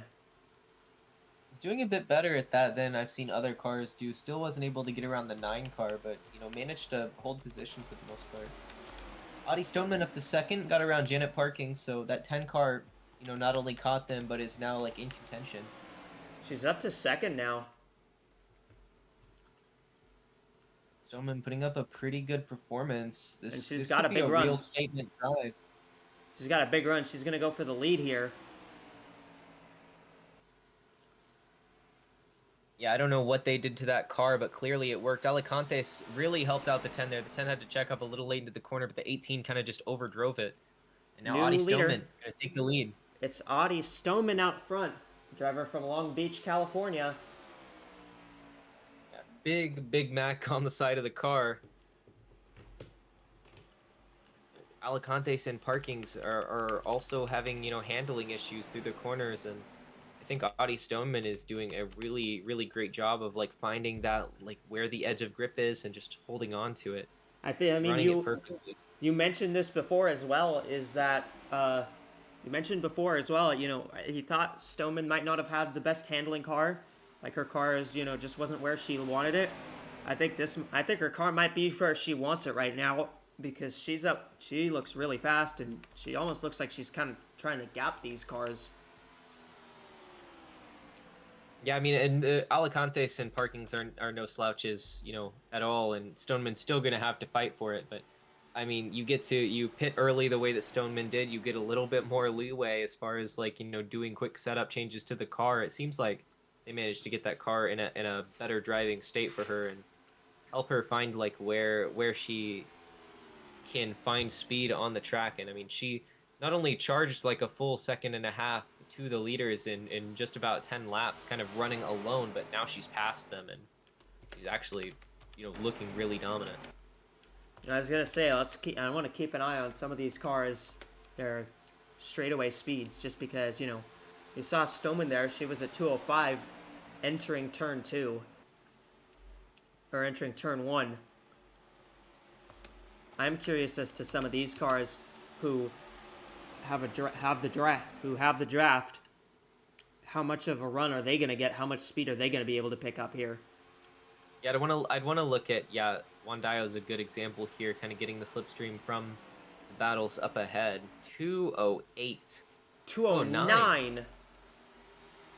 This is a fast track, and they've with this group, they've given them the horsepower. They've given them a lot more horsepower than you might see in the NASCAR Cup Series, and they use all of it. They use all the horsepower they're given. Alicantes is putting up a challenge here. Stoneman isn't able to run away. I think it's going to be really hard for any single driver to really put up a big gap with how high speed of a track this is. You don't really see those, like long, dominant races the way you might on a road course or a short track where, your cornering ability and your braking ability are what makes the difference here. I mean, obviously you're relying a lot on the car, but you're also fighting the air with how fast you're moving. It's each mile an hour you add, there's more pressure on the front of the car, and that slows you down. And so it's really hard to run away with the lead. And it's why these three cars are able to build up a substantial lead, but I don't think you could see Stoneman do this on everybody on her own. Yeah. Well, as we cross And the it's worth line, noting that the more these cars have spread out, the closer that the pack behind them is. I mean, the 46, that whole crew have like gained a significant amount of time. Now they lost time this time, but for a little bit there, they were gaining time for a while. yeah. Well, we've just crossed halfway. 88 laps are complete in this one. Audie Stoneman is out front. It's Alicantes, and it's Janet Parkings in third. Yun Fianaga is fourth, and Carly Byrne an impressive fifth. You know, these are all the drivers that we kind of expected to see up front, aside from the 72 and honestly even the 9. So, you know, you have to give a big shout to, you know, the crews that are getting these cars up here towards the front of the field. Also want to give a shout out the 27 Nietzsche Garnston. That's the other Royal Racing car. That's Tabrizia Tolarone's teammate. She's actually jumped Tolerone, and she's up into the 8th position now. Yeah, I think she had a couple good runs this year, but she's been really, really quiet in this series as far as, like, especially for the races that I've been present for, been able to commentate for. But interesting to see the 27 up here. Getting caught up on the outside when Handstrom is behind you is a little difficult. Handstrom can really rip the inside better than anybody, I think. Garnston led most laps at Bathurst, but finished second in that race to the 19. But she's gotten some other really good runs this year. She's right now 5th in points. So Parking's starting to lose ground to these top two, now a second behind the leader, but Alicantes is doing a good job of holding on to the draft and staying with Stoneman.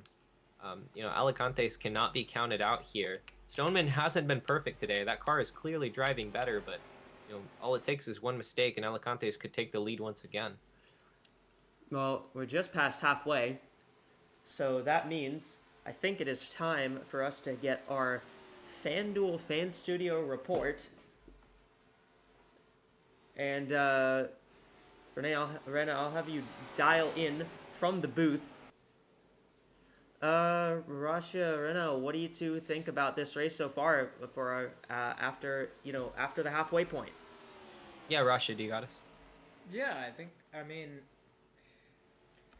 I was kind of correct when I said this track was kind of its own kind of beast when it comes to the way it races. I mean, we mentioned a lot about about how they race like they did at Fontana not too long ago, but they definitely spread out a lot more when compared to the race at Fontana, I think.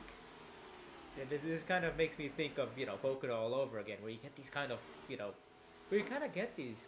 disjointed packs of different cars running about in a various packs basically, and we're kind of starting to see that with the top 2/3 running their own race right here for the win, and you'll see this kind of gaggle of cars, I think all the way down to about 12th or so, just kind of running their own race almost, and it's definitely hard to disagree.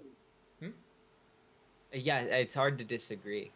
It's very, very unique, very interesting. Yeah, it's definitely an intriguing race to watch. You don't really see this kind of racing anywhere else. In any other kind of track on the AWSCO circuit, for that matter. I think something about this racetrack that's been really interesting and kind of enlightening to see is how the grip profile changes so quickly. I mean, obviously it's a very new surface and the temperatures are relatively cool, very high up, but we see the inside line and outside line kind of oscillate between which one is better for each driver, like over and over again. You're also seeing the grip profile change and throw off people in their setup changes. I mean, you'll see some cars be fast and even putting up lap times close to what the leaders are doing, and then fall off a cliff kind of out of nowhere. It makes this race kind of chaotic and a little bit unpredictable. Yeah, I wonder if that kind of progression has kind of been because of just the fact that we've had such long green flag runs. We still haven't had a caution for cause yet.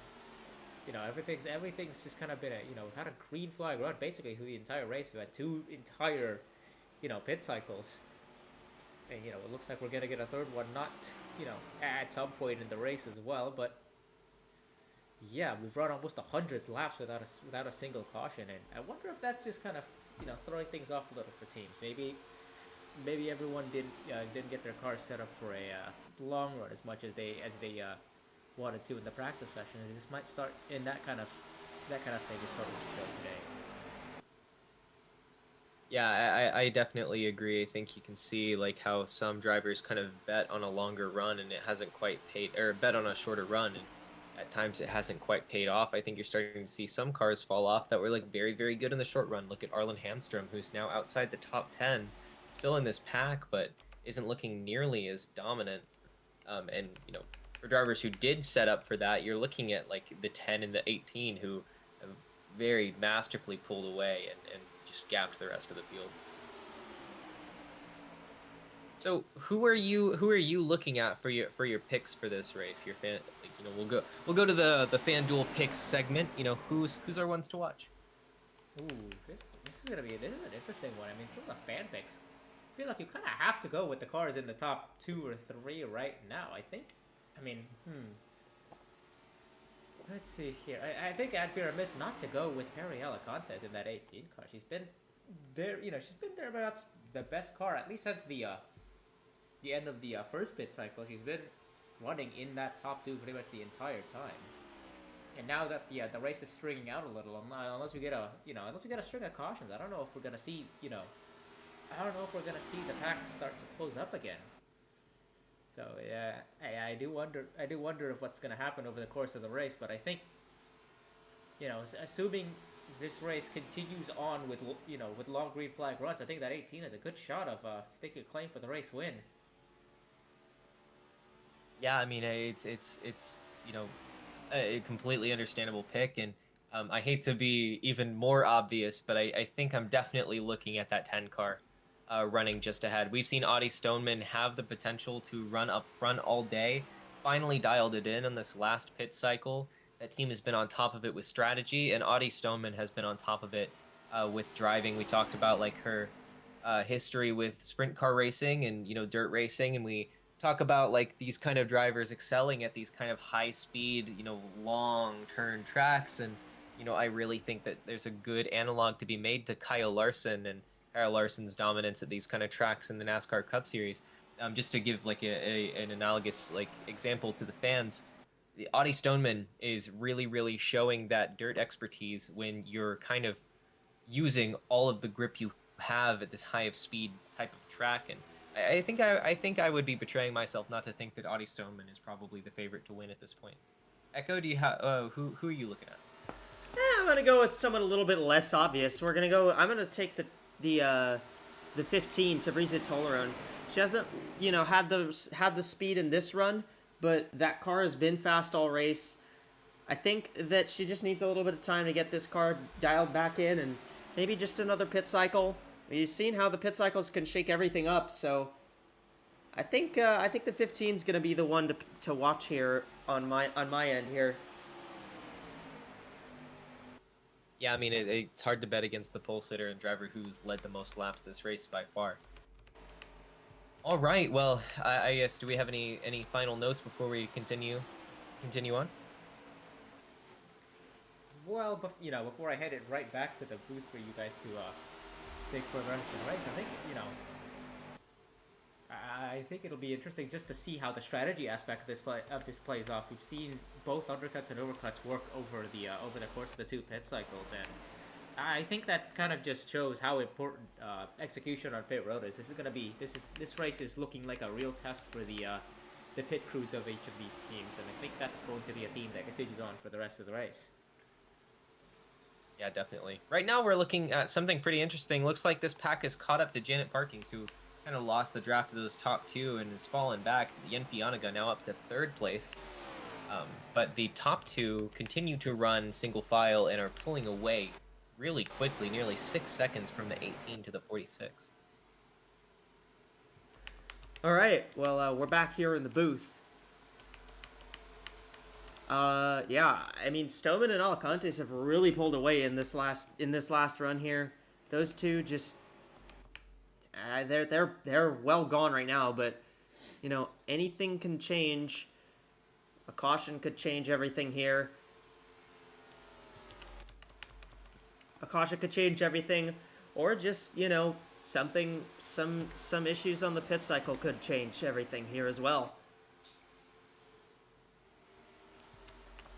I will say I'm kind of surprised that we haven't really seen any mechanical issues yet. That's been something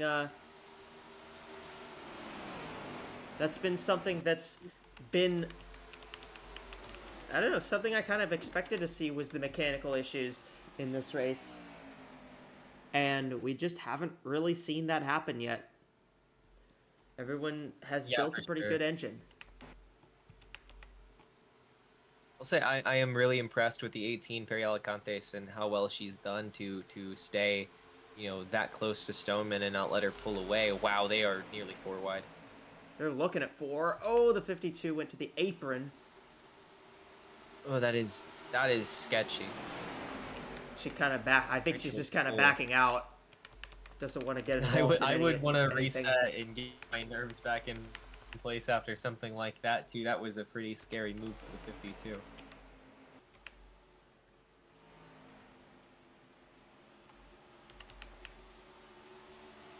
And yeah, you're starting to see some cars wake back up.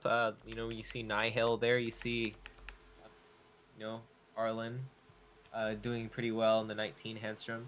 Yeah, the and 2 there's points a leaders. 1-1 die. The 2 points leaders still running nose to tail right now, which is something I think. Actually, the 3 points leaders, because the 46 is third in points right now, and she's up here as well. I guess it's this like early, you know, early stage of the season, starting to see who really is able to compete and who isn't. Fourth in points, Lowry Schliesenbach. She's not running very well. She's in 36th.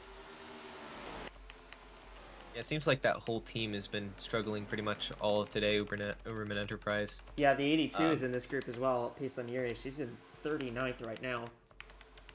I want to also shout out Sky and Jetta. She has managed to run 106 laps in this race and hasn't really shown out, but, you know, holding, you know, given the nature of, you know, what's been going on in her life at the moment, and, you know, obviously not planning to run this long at all. I don't think anybody expected us to be caution-free this far into the race. I think she's doing a pretty good job of just keeping the wheels underneath her and hammering out a good run.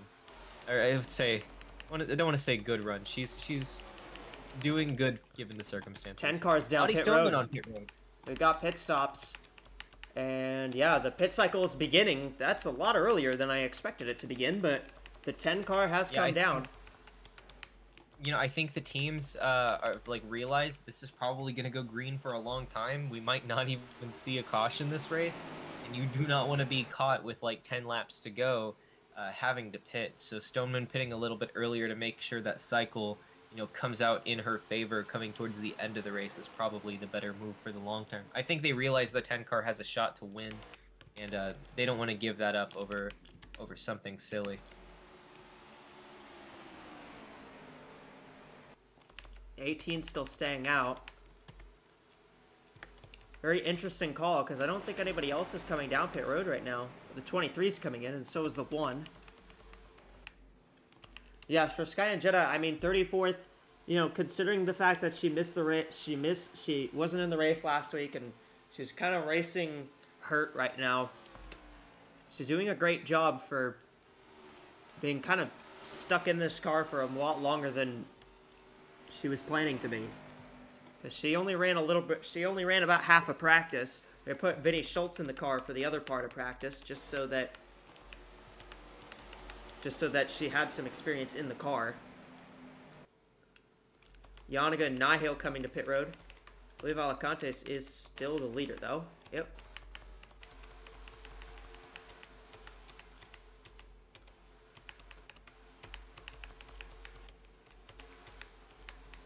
So pit stops are underway here from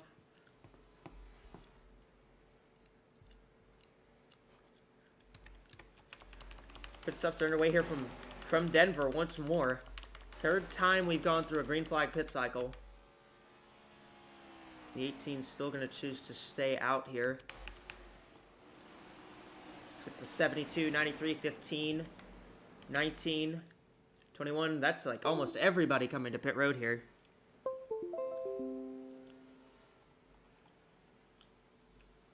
Whoa.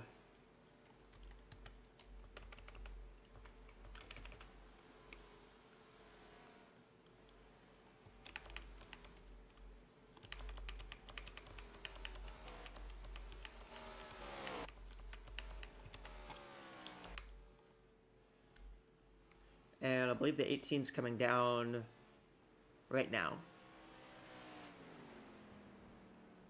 So we'll see how this shakes out. I think if Yataka's going to stay out or if Yataka's going to... Yataka stayed out long last time, and she's going to do it again here. You know, depending on how this race goes, that strategy might end up working out for the 92. It's worth noting if she can manage to save enough fuel, but I think it's going to be a really tall task for the 92 team. Note the average speed of the race as well, 189.864 miles per hour. That's what happens when you go 110 laps without a caution flag.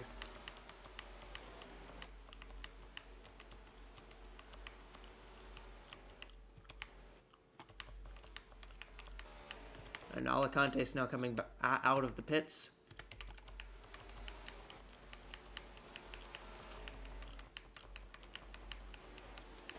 '52 is coming back down pit road, apparently. Oh, as well as the 2. The 2 Not is sure what's going on. The 2 hasn't pitted. The 2 hadn't pitted yet, and the 16 hasn't pitted yet either. I believe the 92 has also come down pit road here. I might be wrong about that. I am in fact wrong about that. The 92.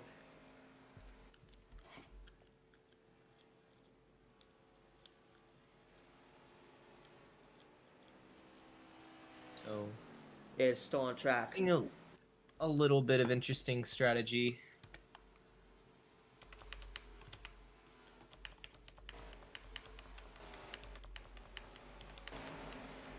So the mechanical gremlins might have bit the 52 here, as they're on pit road for quite a bit here.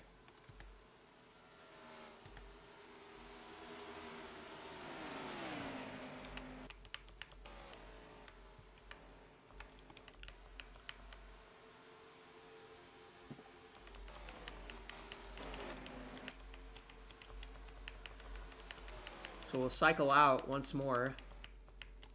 There's the 10 and the 18, and there's the 72. The 27 is up to 4th. The 64 is 5th.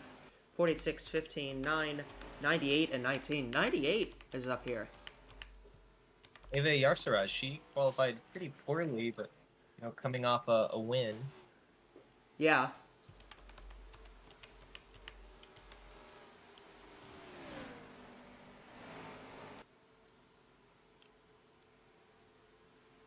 Rasha, what do you got? Do you got news on the 52 Rachel Cole?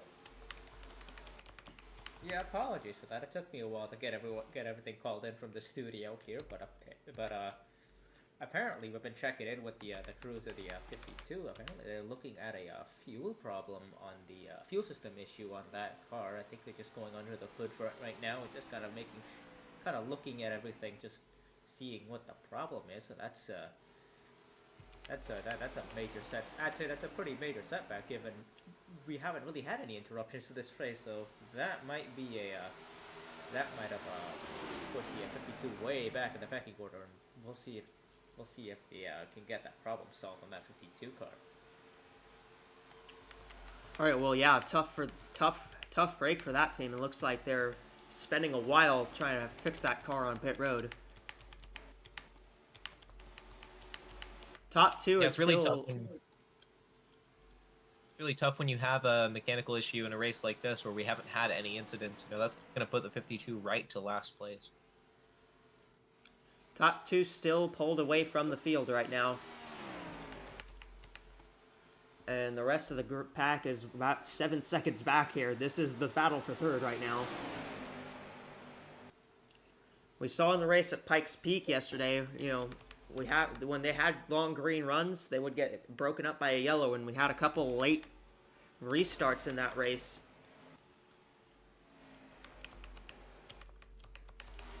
We had a couple late restarts in that race, but still ended up finishing under green. With the way this one's running, could you see there being maybe a late yellow, or do you think this one's going green all the way? Well, it's hard to tell, but I think I think you saw the 52 fall down to attrition. I think that's going to be more of a thing as this goes on. I wouldn't be surprised if we have a few more cars drop out just due to the attrition of having to run a car at such a high speed for so long, and that could strike anybody at any time. I don't know if that'll end up bringing out a yellow, but I think it's definitely a possibility. Yeah, if anybody has any kind of failure, I mean, that could bring out a yellow if they deem it, leaves oil on the track, or, if somebody just piles in and crashes into them because they can't really move out of the way. I will say, though, if they do manage to go, green the whole way with no incidents, that's a big testament to the drivers and how well they did. That would be an extremely good thing. I think confidence boost for the drivers too, as a group, given how many races this year have been plagued by over aggression and incidents that could have been easily avoided. Yeah, I think they kind of took to heart the messages they got in the drivers' meeting, where they were told, calm it down, don't be super aggressive until you really have to be. And they've taken that to heart here. 117. Alicantes might have a shot here. I saw that she had managed to get alongside the 10 just a bit before the cameras moved on, but she definitely could just be biding her time here. Stoneman pitting early has been working out for her, I will say, so that might I will say it's a pretty good strategy call for Stoneman. I don't know if she'll keep that up, because I think as it goes on, the teams will learn and try to work around it, especially looking at Alicantes, who could end up staying out longer, or pitting alongside the 10 and make it harder for the 10 to build up the lead that she has. But Alicantes isn't backing down, and now it's going to be harder for Stoneman to keep up with the track, being up front all of the time, and you wonder if the 18 will be able to develop her way past it.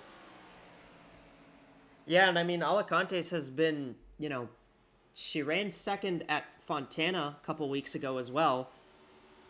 Kind of in a very similar spot to this. Here she goes to the inside on the 10. Good run down the front stretch. She ran second to Delade at Fontana after a kind of a battle like this, and she was happy, but she still wanted that. She still wanted that win. And 200ths of a second was the gap that time, and Alicantes has the run on the inside here, but she needs to clear. Stoneman got have a pretty good lot of run momentum.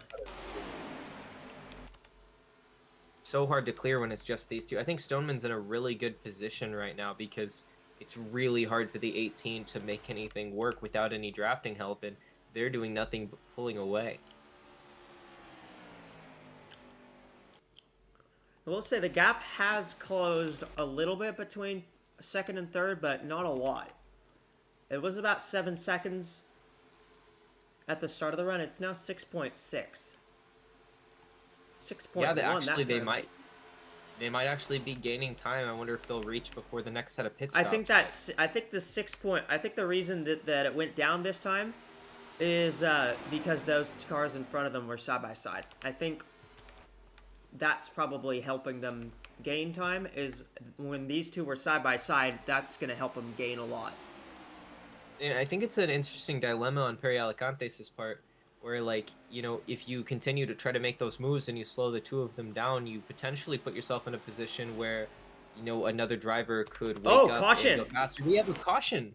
Oh! Andrea Davison is around in turn number 1, and that's our first yellow flag of the day. Yeah, first caution for incident. What happened there? Andrea Davison did she spin on her own? I mean, and her teammate is leading too. That could be a massive disadvantage here because we're gonna have a restart. And I mean, we've seen drivers start to wake up in this run, including like Nikki Gardston and Carly Burns still up there, and I mean even you know, a Yarsaraj and the 17 car who we haven't talked about at all today. Yeah, and that's gonna bunch up the whole field. You can see they have those, you know, they have the state-of-the-art graphics set up here at this track.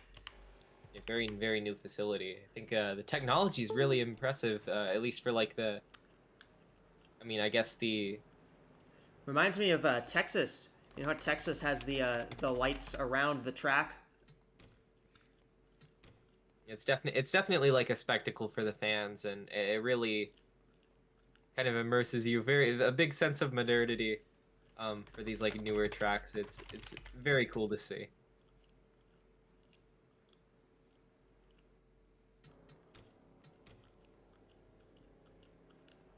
So yeah, I believe the 52 is not going to continue going here. A few cars come down pit road, but not a lot. We're gonna have a restart. Can we get a replay on Andrea Davison? Guess I will get a replay as soon as I can. Davison's running with McJasmina. Oh, no, just kind of cleared herself. Yep. That was a battle for 37th, by the way. Yeah, rough day for the 22 team, especially a pretty stark contrast to her teammate who's currently leading, and even Amani Wandai. To all of her teammates, really. I mean, all of the red racing cars, aside from that 22, have been running pretty well today. 23 kind of did fall back a little bit, but...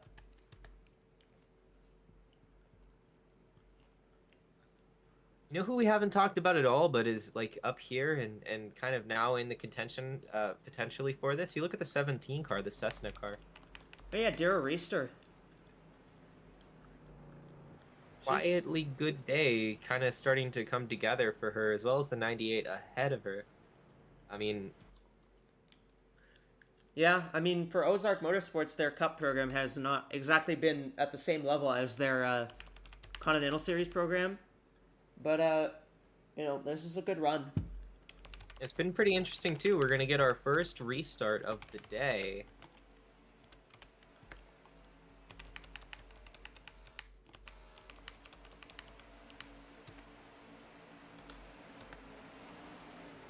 This is me pretending that they're doing the driver swap here.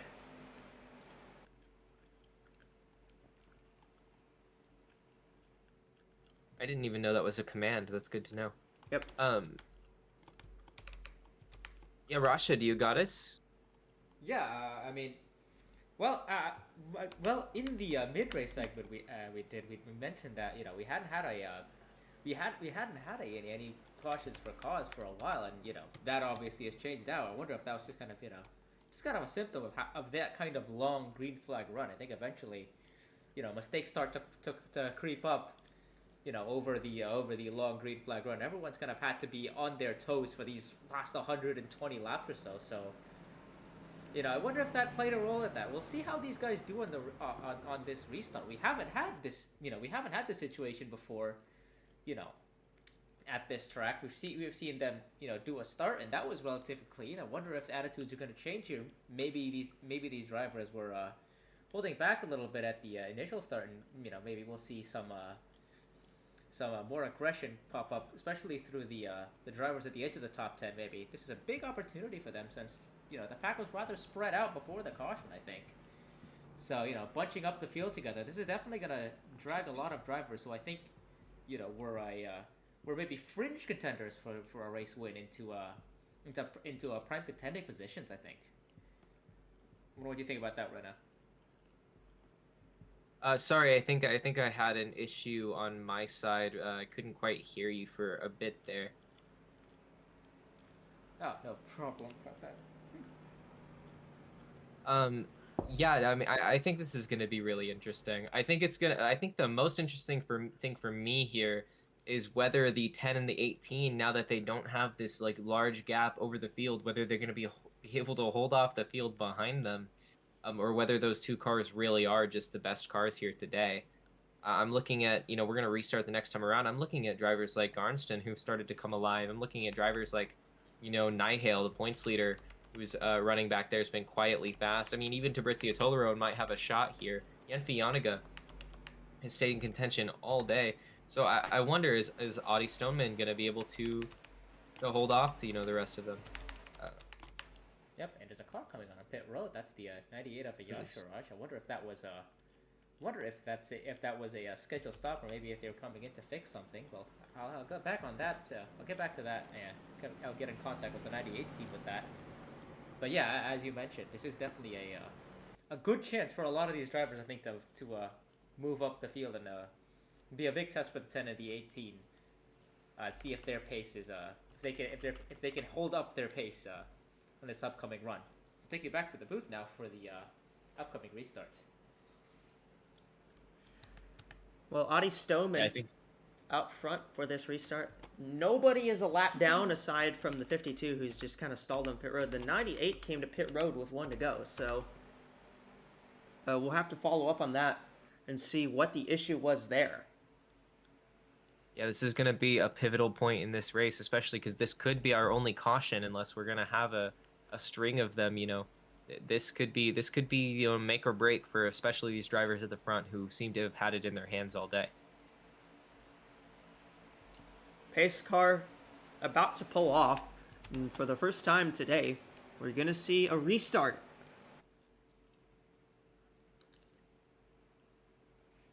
It is Stoneman, Alicantes, Garnston, Yanega, and Parkings to your top 5, and the green flag is out. We're off in green again, once again here in Denver. And a lot of cars already jumping to the outside. Saw Carly Byrne make a very tight move to get onto the outside lane there past the 64 and Tollerone, although Tollerone is going to hook the inside pretty well. Stoneman got off the restart really, really well. We'll say the 16 of Sky and Jetta has jumped out of the 16. Vinny Schultz is now driving that car. She'll be sitting in that car for the remainder of the race. Reminder that the AWSCO rules, the way that they work, the driver who starts the race and the driver who finishes the race both get points. So both Jetta and Schultz will get points for this race. Yeah, and Vinny Schultz getting to make her debut in one of the Cup cars. I think that's a pretty cool storyline for that whole team and for her as a driver. And we wish Sky and Jetta good health going forward. Stoneman trying on the lead. Hold on. Alicantes able to catch there, but Garnston looks really, really fast. Keep an eye on that 27 car. Oh, absolutely. I think now, now everyone's kind of bunched together again.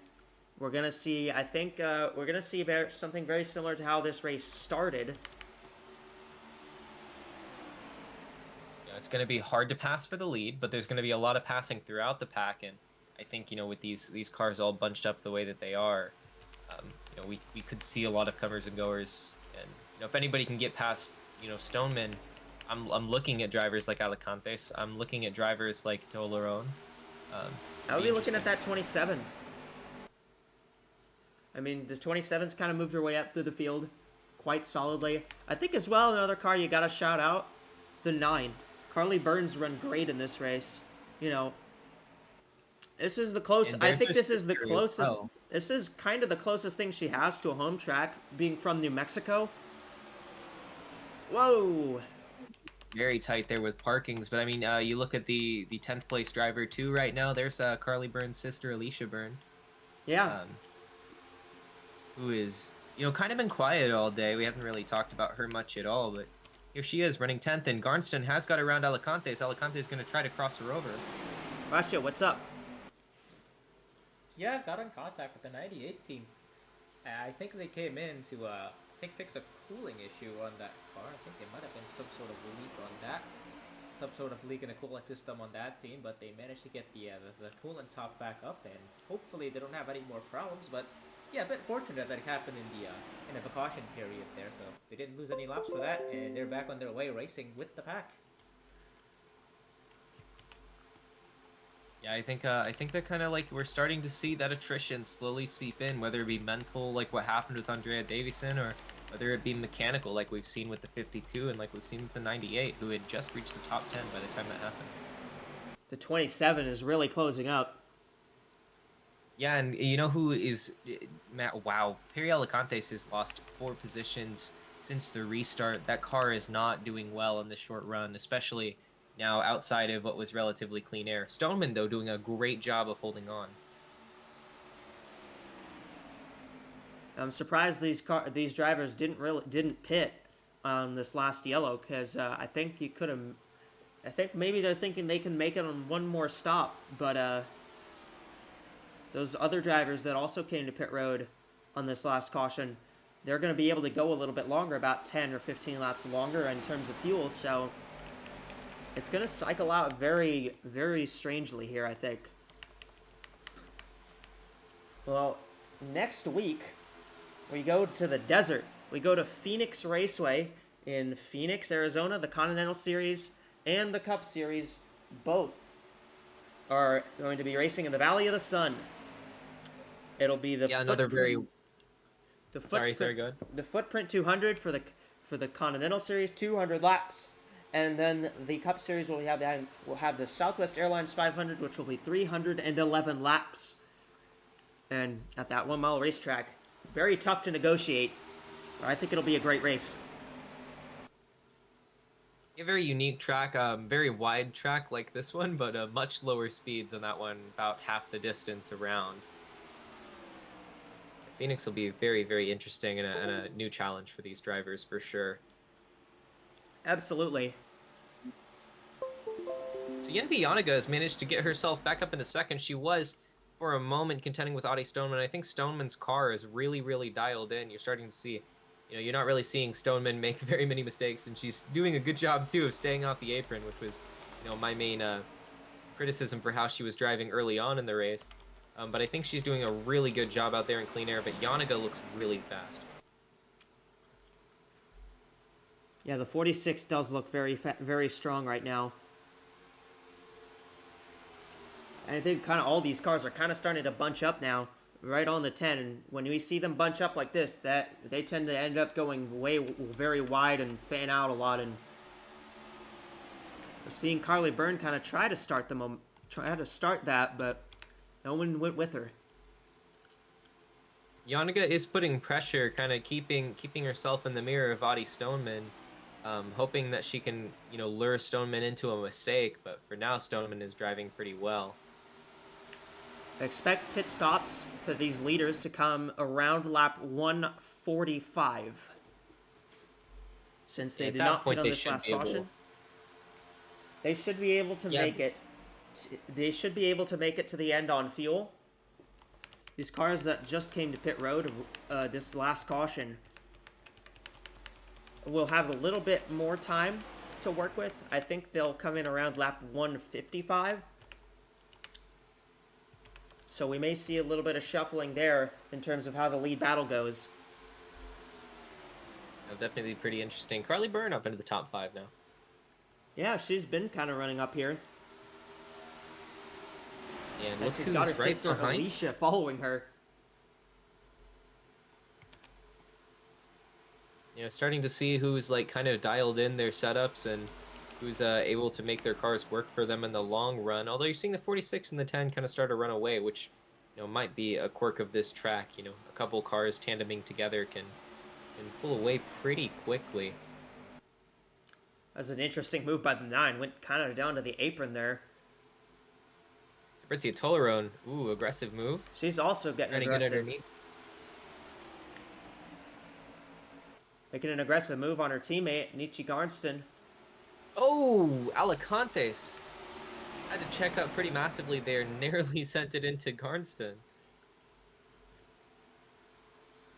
It might be the first time I've seen the apron line running the apron really work in 1 and 2.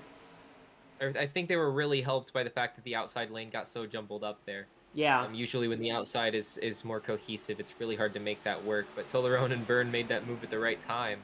Dira Reister, kind of out of nowhere up here now. Now she looks to the inside on the apron.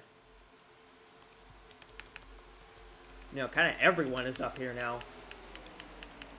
It is very, very tight throughout these packs, and I mentioned the aggression and how it was going to go up as the run goes on. I think you're starting to see that. Also, I think you're starting to see a bit of an interesting development here. Janet Parkings is catching up to the 46. We might have a three-way race for the lead. I want to point out as well, the 62, Halis Jukovic now into the top 10. And Jukovic hasn't had exactly the strongest of seasons. You know, she won the Daytona 500, but her only other top 10 finish came at Fontana a couple weeks ago. She's in the top 10 now. Trying to, you know, pick up some more momentum. We do have a three-way fight for the lead now, because the 72 is fully there. Yep. You know, Janet Parkings, who's done really, really well, who put herself into good positions, came out on pit road, you know, up ahead a few times. Now we see her back in this top three, back in contention. You know, if Parkings can pull off a victory here, I mean, they definitely would have earned it. You know who else is back in the top 10 is Marisha Vebelst in the 99 car. She's had a pretty good charge. That car fell back quite a bit on that last run, especially towards the end there. But, you know, now, you know, maybe they could have helped out their long run speed, or maybe a couple of these drivers who are reaching the front right now might be expecting another caution, especially, you know, as the race goes on and we start to see more attrition. Only 2 mechanical issues reported today. I don't know if it'll stay that way. It is only a 400-mile race, so, you know, I would feel that maybe there would be more mech issues if it were a 500-miler, but this is only a 400, so, you know, not as much to really work with in terms of having engine failures, so you can be a little more aggressive on the engine setup. But, I mean, obviously we talked about the grueling conditions that this kind of track produces, in the sense, because of the elevation and because of the high speeds. So, you know, you expect to see some issues. We've already seen 2 issues, both of which having to do with the engine. You see the coolant leak. You see the fuel pump issue that the 52 had, which has pretty much taken her out of the race. 22 Speaking of the race for the lead, the pack is caught up completely. The 22 is on pit road. We'll have to see if that, what's related to that. Yeah, this is interesting. This is different than how we've seen some of the runs develop today. The top 3 have not been able to pull away completely. In fact, the pack has pretty much caught up to them. The pack's reeled them back in here. See a couple Honda drivers, Nichi Garstone and Halis Jukovic, both up here. Fabrizio Tolerone right there as well behind Alicantes. And Jukovic, what a run around Garnston there on the outside. Trying to take the high line. Alicante is trying to make it 3 wide. I think she made that move a little bit too late, though. That's not going to work out for her. And there's Nihil, who is tight. Yeah, they're getting a lot more aggressive now at this point. Just, you know. There's the 22 coming back out on track. She's going to merge right in front of the leaders. That... Gonna let her teammate by, of course. Try to slow up, you know, Yanaga if she can. Whoa! Yanaga's actually going to take some momentum to the outside. Stoneman had to check up, and Stoneman is headed to pit road. Yeah, the 10's been pitting early pretty much every cycle here. Rasha, what do you got on the 22? Well, the 22 came in a little earlier there. I think when they were patching up all the damage from that car, I think they may have missed this one a little bit. There was definitely a noticeable oil leak coming out of that car as the car was entering their pit box. I hope they got that all patched up now. They seem to be running at least respectably, and yeah, I think that was just a simple fix for that team. But yeah, just another blow to that team. It's been a pretty rough day for that car since the spin earlier on today.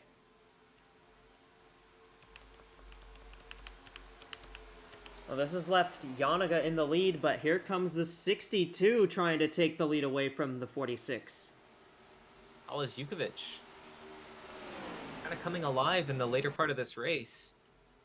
Yeah. I mean, this is where we're going to start to see the pit cycle, we're going to see everything cycle out. This should be the final stop of the day. 31 car, 60 car are all on pit road. And tight throughout the field there as you see. I think the 10 merged in a very hairy position. The 1 car is coming to pit road. So Happman and Wesco obviously coming off pit road here. You worry about a caution coming out, which would be very advantageous to, say, Audie Stoneman. Would get her lap back, but I don't know if at this point it would. That would not be advantageous because she's a lap down. Yeah, if she can get her lap back, it would work, but I don't think she's going to be able to do that. Yeah. So Yanaga. If a caution comes out, that would trap her lap down, and even though she'd be able to get back on the lead lap with a free pass, it would not help her because she'd still have to start at the tail end of the field. There is the 42. Make a Gennaro. Oh, and the caution is out.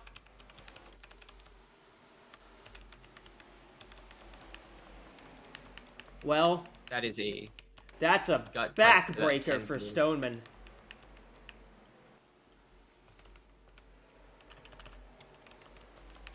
So what Somebody happened? spun in turn number 1 here. See smoke on the track, but I don't see anybody with visible damage as far as I can tell. Is it the 32, Sinley Arerson? Let's make a Gennaro.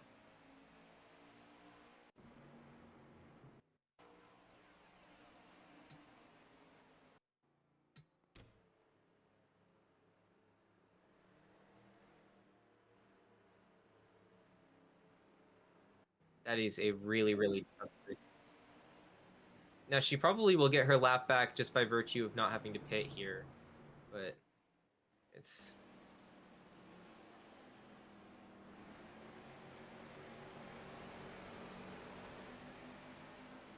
That is a tough break for a driver who's been so dominant today.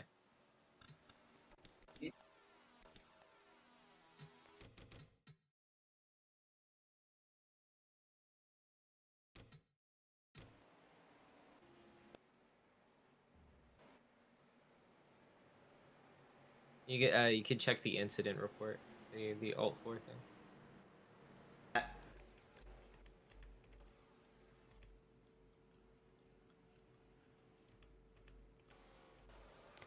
Oh, it was the 22. There we go. Same thing as before. Runs up on the 3 and just clears herself. That one ended up causing more issues. You saw Rugatino got a piece of that. I think Gabriella got it. I think Tosima got into it as well. Very unfortunate. And for the second time today, we see an issue with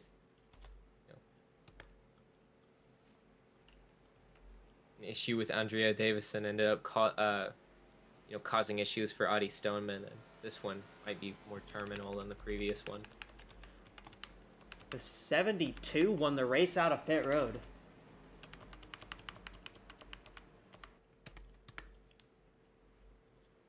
Janet Parkins. Russia, what's up down there on pit road? Well, I think now that we're getting this late restart, which kind of basically covered the last pit cycle for all of these teams, I wonder now how these teams reacted in terms of getting their setups, set for this final run of the race. We know that we're not gonna have another green flag pit cycle, assuming everyone's taken on a full load of fuel, which they should. And we're only getting, I think now, it'll be 27 laps, I think, to the finish, just over, yeah. I think we're still gonna run a couple more laps under caution, but it won't be as long of a run as we usually get. It'll be under a full field run. So I wonder if these teams may have adjusted their setups a little bit to grant them a little bit more speed over the short run. I'll definitely be in contact with some of the team's crew chiefs in short time, just kind of talking about that And well, it looks like everyone's gonna get another shot at a restart here. As see a car in the apron, we'll have to get back on that as well. That is the 20 car. Well, I'll leave it back to the booth. With that, I'll have to talk to. I think it looks like I have to talk to the 20 team as well on that one. Back to you, Echo. Well, we're getting the word that they're gonna give them all these cars that are ahead of the 72.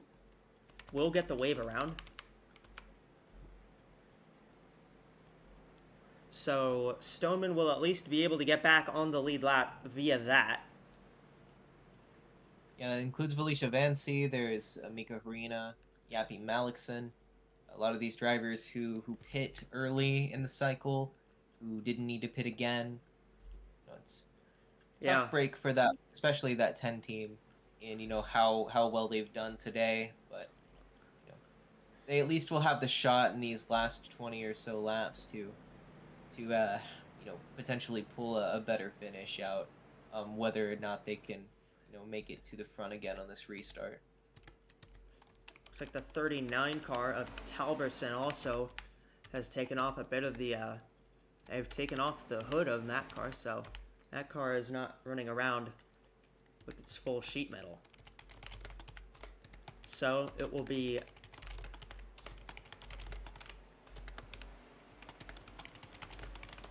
all of these cars will get waved around.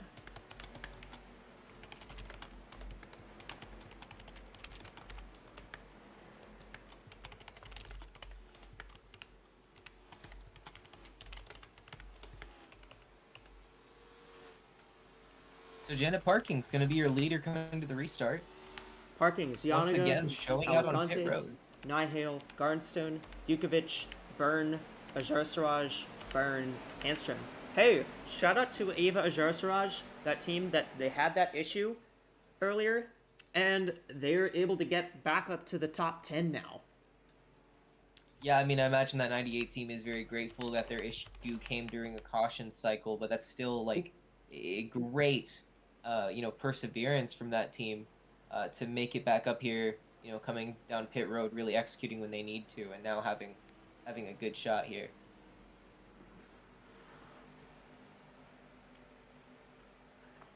Well, Andre Davison, I think Audie Stoneman's not going to be too happy with her teammate Andre Davison, because Davison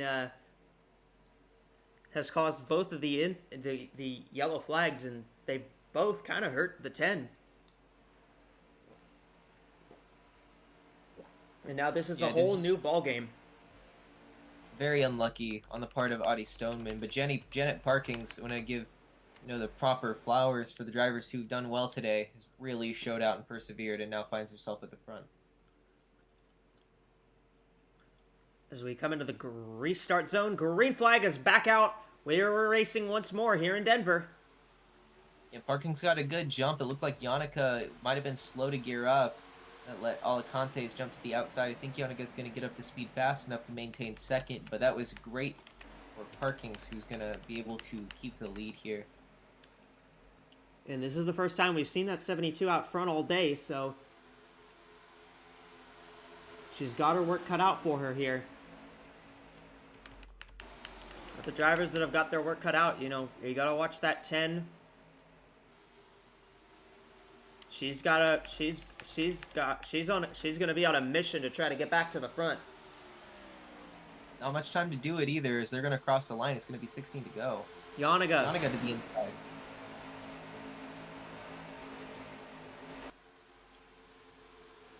This is the fight for the lead and potentially the win. Can't quite clear. That's going to go in Parking's favor. She's going to get the run on the outside. Oh, is she? She kind of checked up a little bit. Still side by side. Yannicka. Oh, Yannicka's going to clear. 46 now has got by. All the cars ran to the inside there and helped out the 46 with a little bit of drafting help, and Yannicka going to take the lead. Aggression definitely high now. This is the time in the race where it's probably most justified to behave that way. Yeah, everything's ramping up now. Eva Yarsaraj now into the top 5, trying to get underneath Alicantes.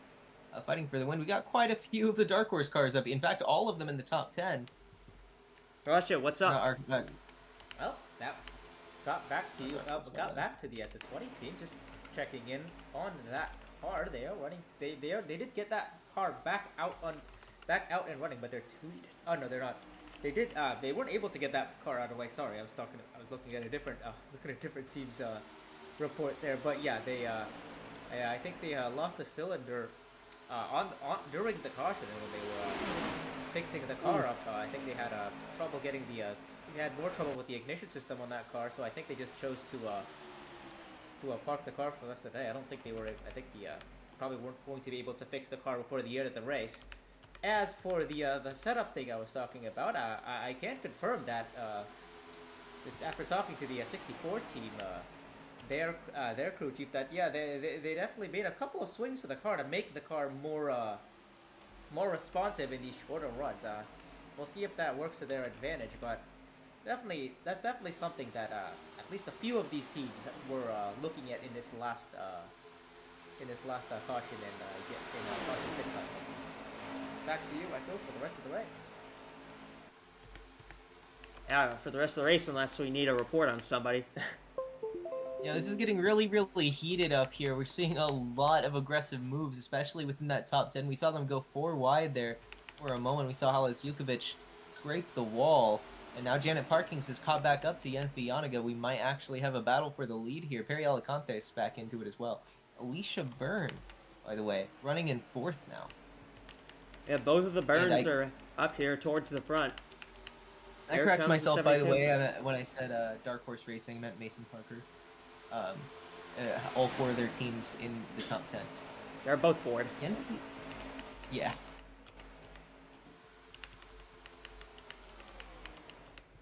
At the 18, 91, 98. Is the 19 in the top 10? Oh no, she dropped back out. Was. Okay, she dropped back out.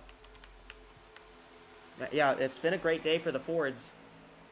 We have yet to see a Toyota go to victory lane in the Cup Series. We have yet to see a Chevrolet go to victory lane in the Cup Series. But right now, there's 2 Toyotas at the front of the field. Yenfi Yanaga and Janet Parkins lead 2 Fords. Perry Alicantes and Alicia Byrne.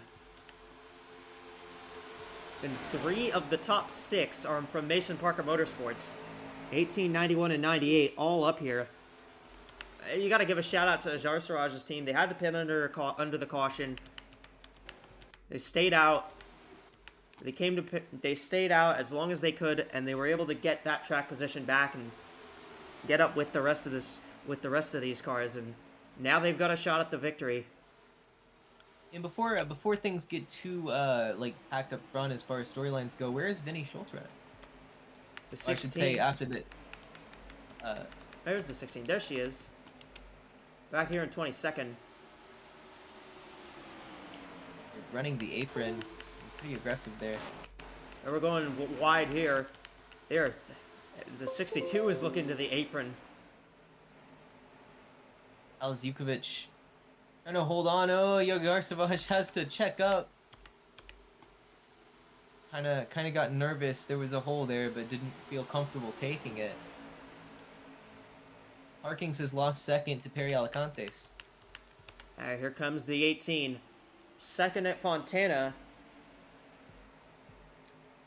Alicantes is really kind of picking things up on these kinds of tracks, but I think Alicantes wants the win. She doesn't want to finish 2nd again.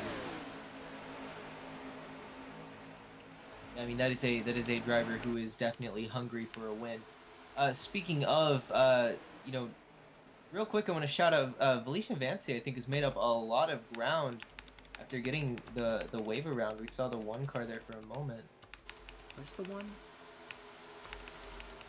Oh, there she is. Yeah, she is up to 16th. That is actually quite impressive. Yeah, McJasmina as well. Yeah, the 6 car is up here too. The 6 has been running around in the back for a lot of this race, really taking advantage of this restart.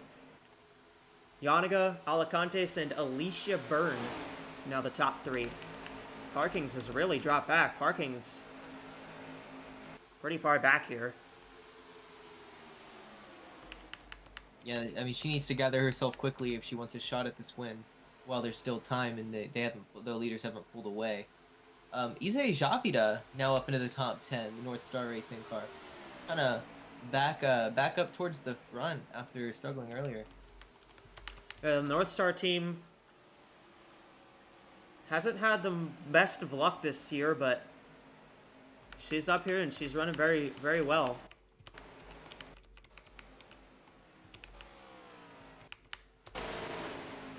What I'm curious about, are they going to end up catching lap traffic enough to the point where it'll affect the finish of this race? It'll be interesting. I know Lily Talberson is out there running the 39, has a pretty good amount of damage, and I mean the last time we had a caution, it was caused by the by a car with damage In the pack, kind of yeah. slow and a very, very fast field. So Vebelst is up to 4th.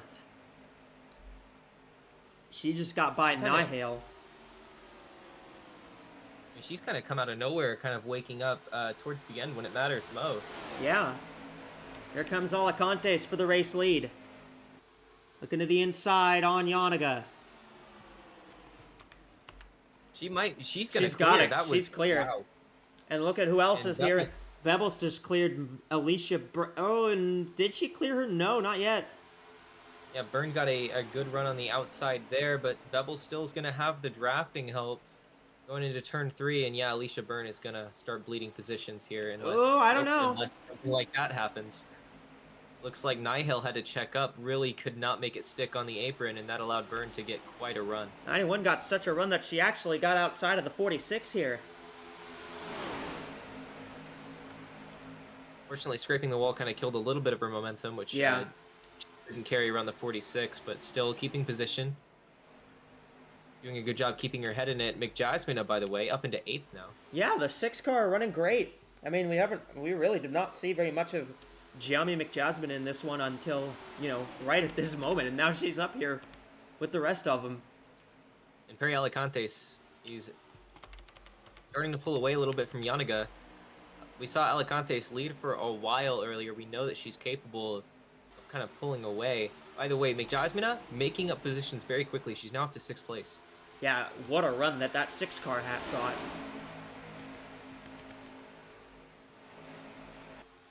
And that's 2 Southwest Racing cars in the top 6 now.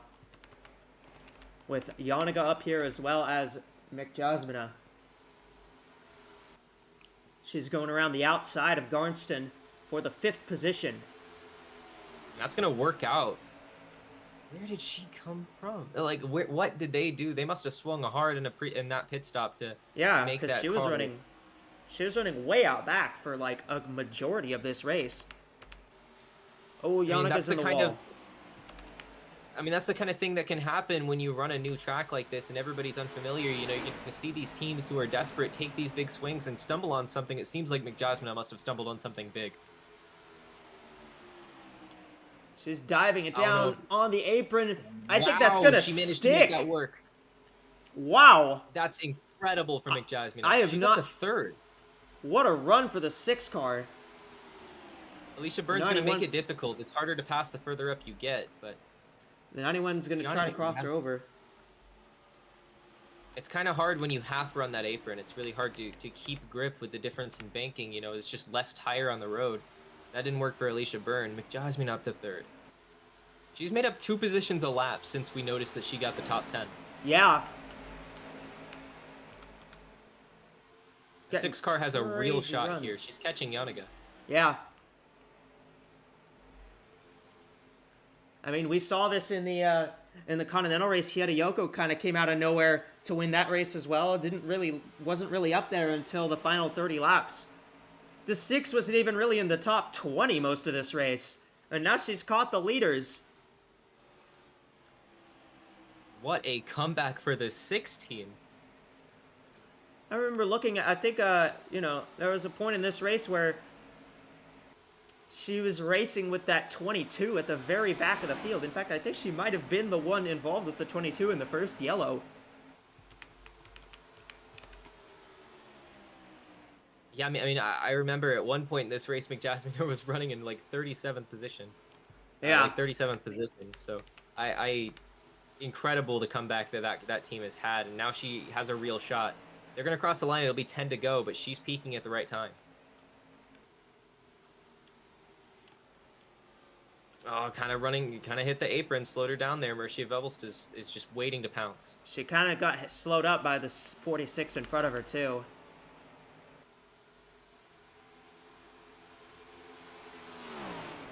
Here she goes, looking to the inside for second.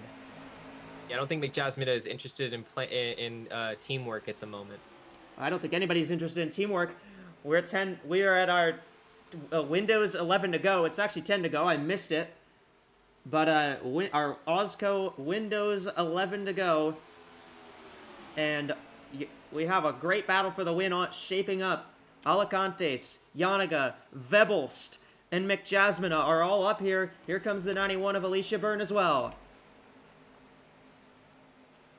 Here comes the 99. The outside on Yanaga is going to have a real shot at second here. 6 lost a lot of momentum.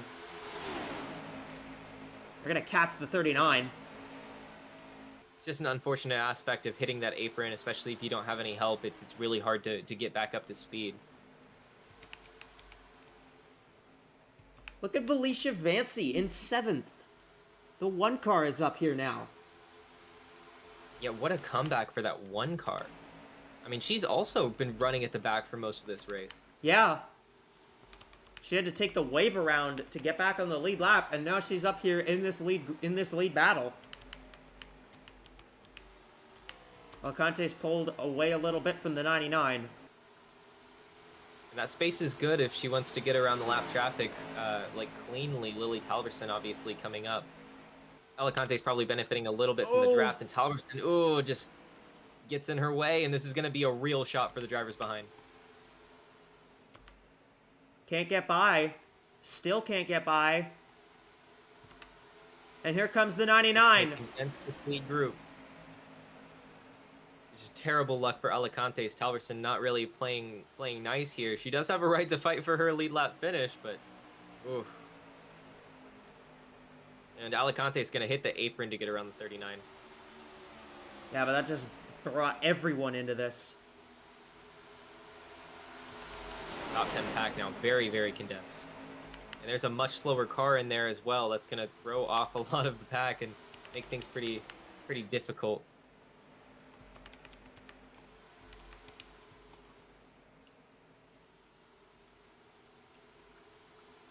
Watching the 6 up on the high side get around the 27 and maybe the 46.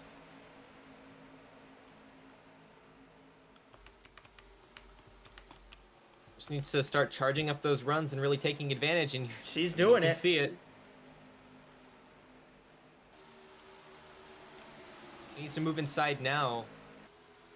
Block the 46, and she does that. She did drop down. 6 to go.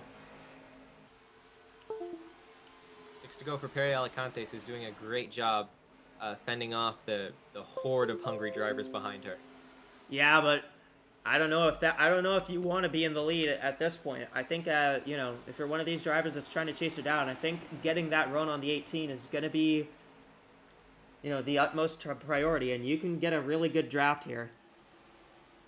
Like the 99's doing right here. Here comes Vebelst up to the outside on Alicantes for the race lead. Here comes Vebelst. Side by side, Marissa Vebelst is going to take the lead, and she's going to clear. 99 got clear down the front straightaway, and Vebelst, who has already won this season, wants to become the first multi-time winner.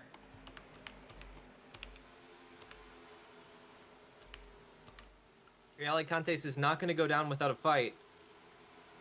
McJasmine up to 3rd again. Garnston in 4th.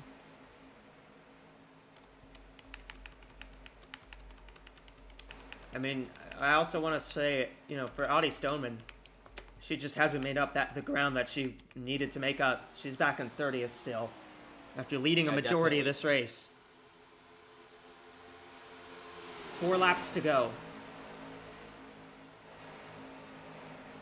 Jasmine is to the inside of Alicantes, going to try something here. It's the apron again that isn't going to work unless the outside makes a mistake, and Alicantes is not doing that. Garnston going to have a good shot at third here. Jasmina is really using the side draft, fighting for everything she's got. Yeah, Garnston's going to try to use the outside, though. Jukovic is going to also try to use the outside on the 46. 46 Here comes did a Yanaga. good job of defending there. Vebels has 3 laps to hang on.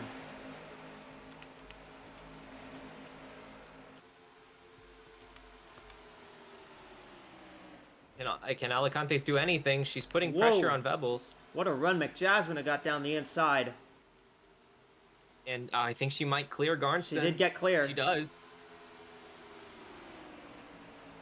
Good help from her teammate Yanaga, who doesn't seem to have the speed right now. Alicantes.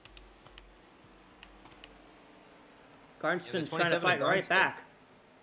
Got a great run on McJasmina. Here comes and the here 18. comes Alicantes to the inside. They're going to be Here comes side the by 18 side as to they the cross the inside. line. 2 laps And to Garnston go. on the far outside. Garnston 3 on wide. the outside. They might be 3 wide for the lead, for the win maybe. Here comes the 6 to the inside. The Sends 18 it on the really apron. slid up.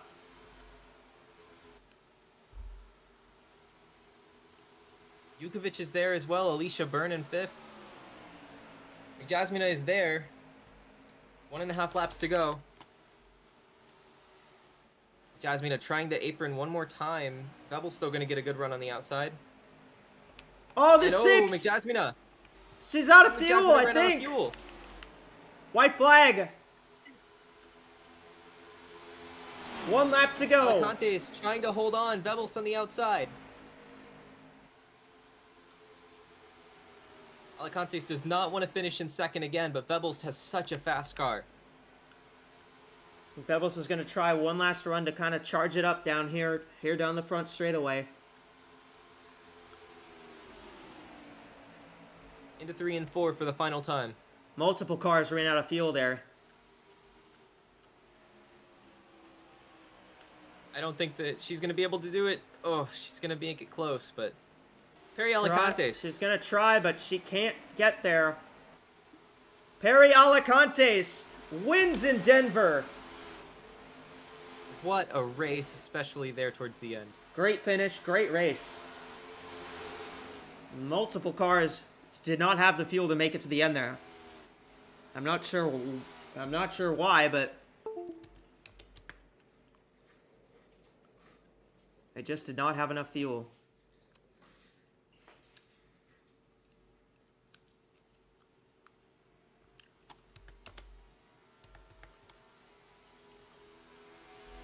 A bit of a heartbreaking end to McJasmina, who's on track for, A great finish. A good race. It looked like And the she's 96. gonna end up 32nd. The Not sure 96. what happened to. The 96 came down, just finished the race on the pit road.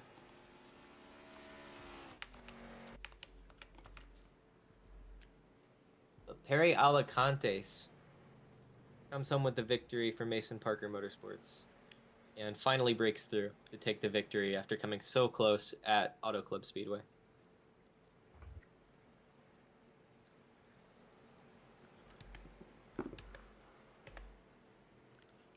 Oh, wow, what a finish. What a great race.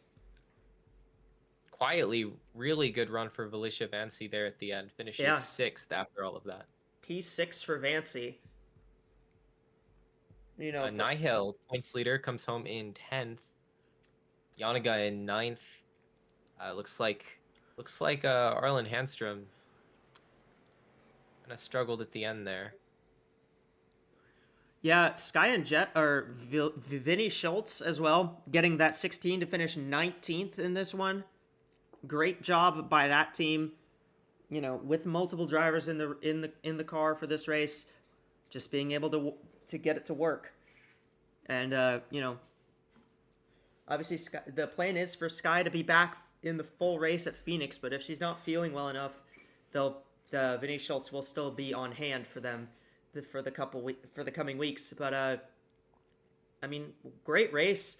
I can't say enough about how we went so long without a yellow. It was mostly green flag racing, not a lot of incidents to really speak of, and just a really fun race all around. Yeah, I think this was a great showing and a great debut race for this new venue, and a great show for all the fans. We got a close finish, like 9 hundredths of a second between the two. They were 3 wide coming with two to go. I mean, that is textbook. The kind of event you definitely want to put on.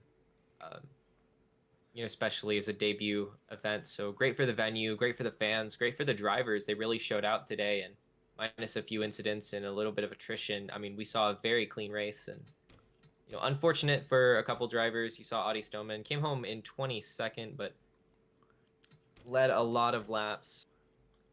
Saw that's not Eva Yarsaraj come home and run in the top 5 late, but ended up 14th. Still good perseverance from that team. I mean, I feel like I really can't say enough about how good of a race that Perry Alicantes ran, though. Lost the lead a few times, really fell out of it, but stayed in it, kept her head down, and managed to get the lead back from Marissa Vebel late and come home with a first career victory. All right, well, we're going to take you to the studio now for our post-race show. And Rasha, what are your thoughts on this one? How do you feel about this race, and what do you expect going forward from this track?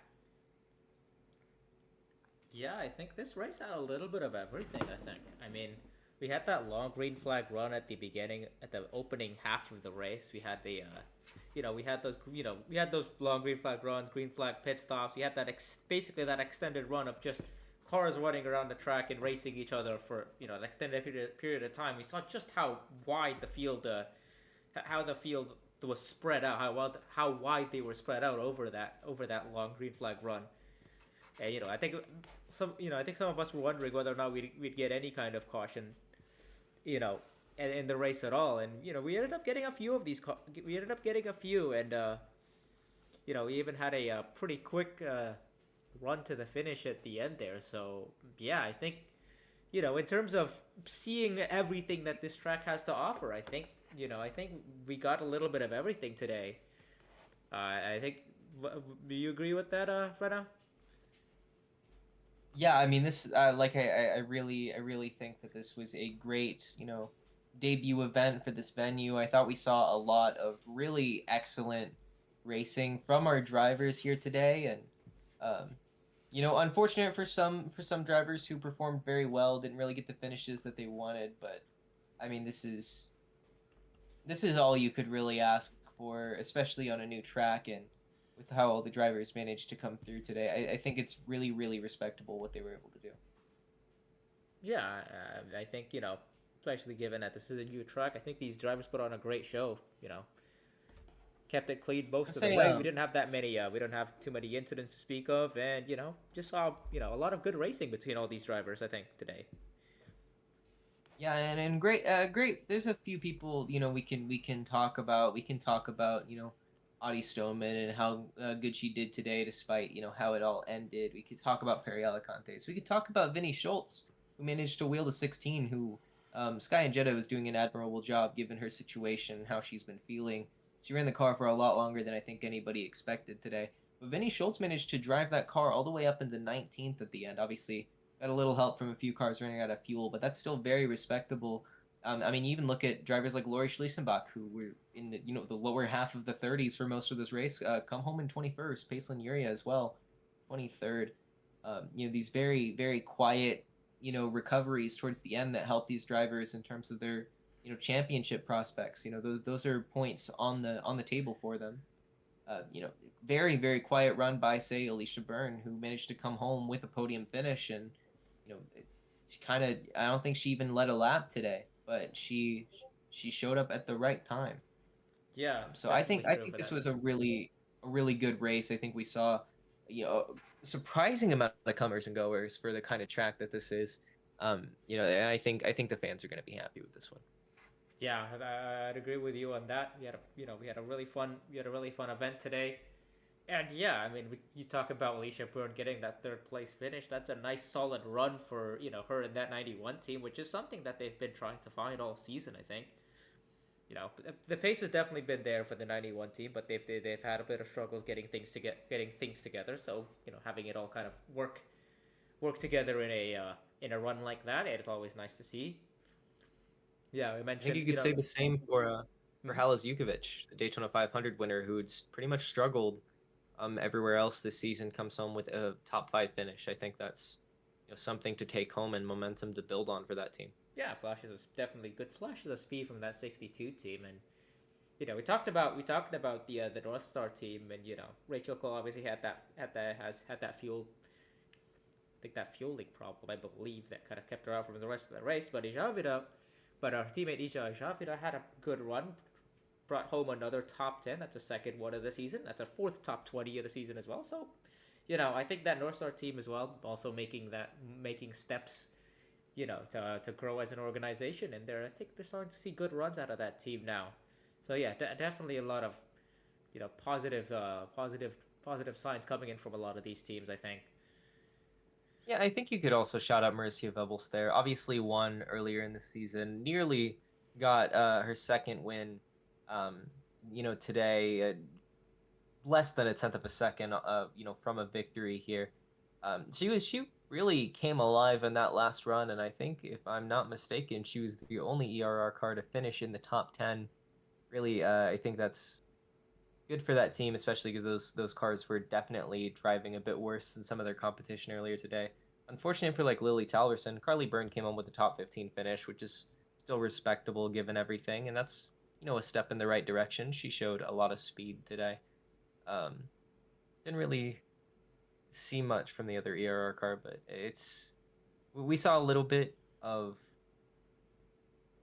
of the 93, but I think it's something to build on, and I think that for a lot of these teams, with how they were able to run today and the points they were able to get, I think a lot of these teams and drivers that really haven't seen the results that they've wanted, this is going to be something to build on going forward. And I mean, you could really argue that the best driver in that last run was like Felicia Vancy, who had to get the wave around at the end and had been running in the back all day, managed to come home with a sixth place finish. And even someone like Gianni McJasmina, who's had runs at times this season that shown that speed, but she was mighty fast in the last run. If they had just fueled that car up just a little bit more on that last stop, we might be talking a little bit different about her day.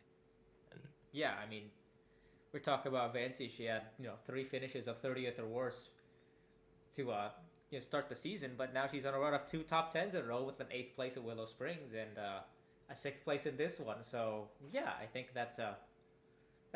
we talk about MNT having a bit of a rough start to the season, but yeah, especially for that one team, I think things are starting to pick up a little bit now. We'll see if they're able to carry that momentum onwards as they head to as the AWSCO circuit heads out to Phoenix for the next race. I think both series are going to be there, so it's going to be another weekend where both series are racing at the same venue.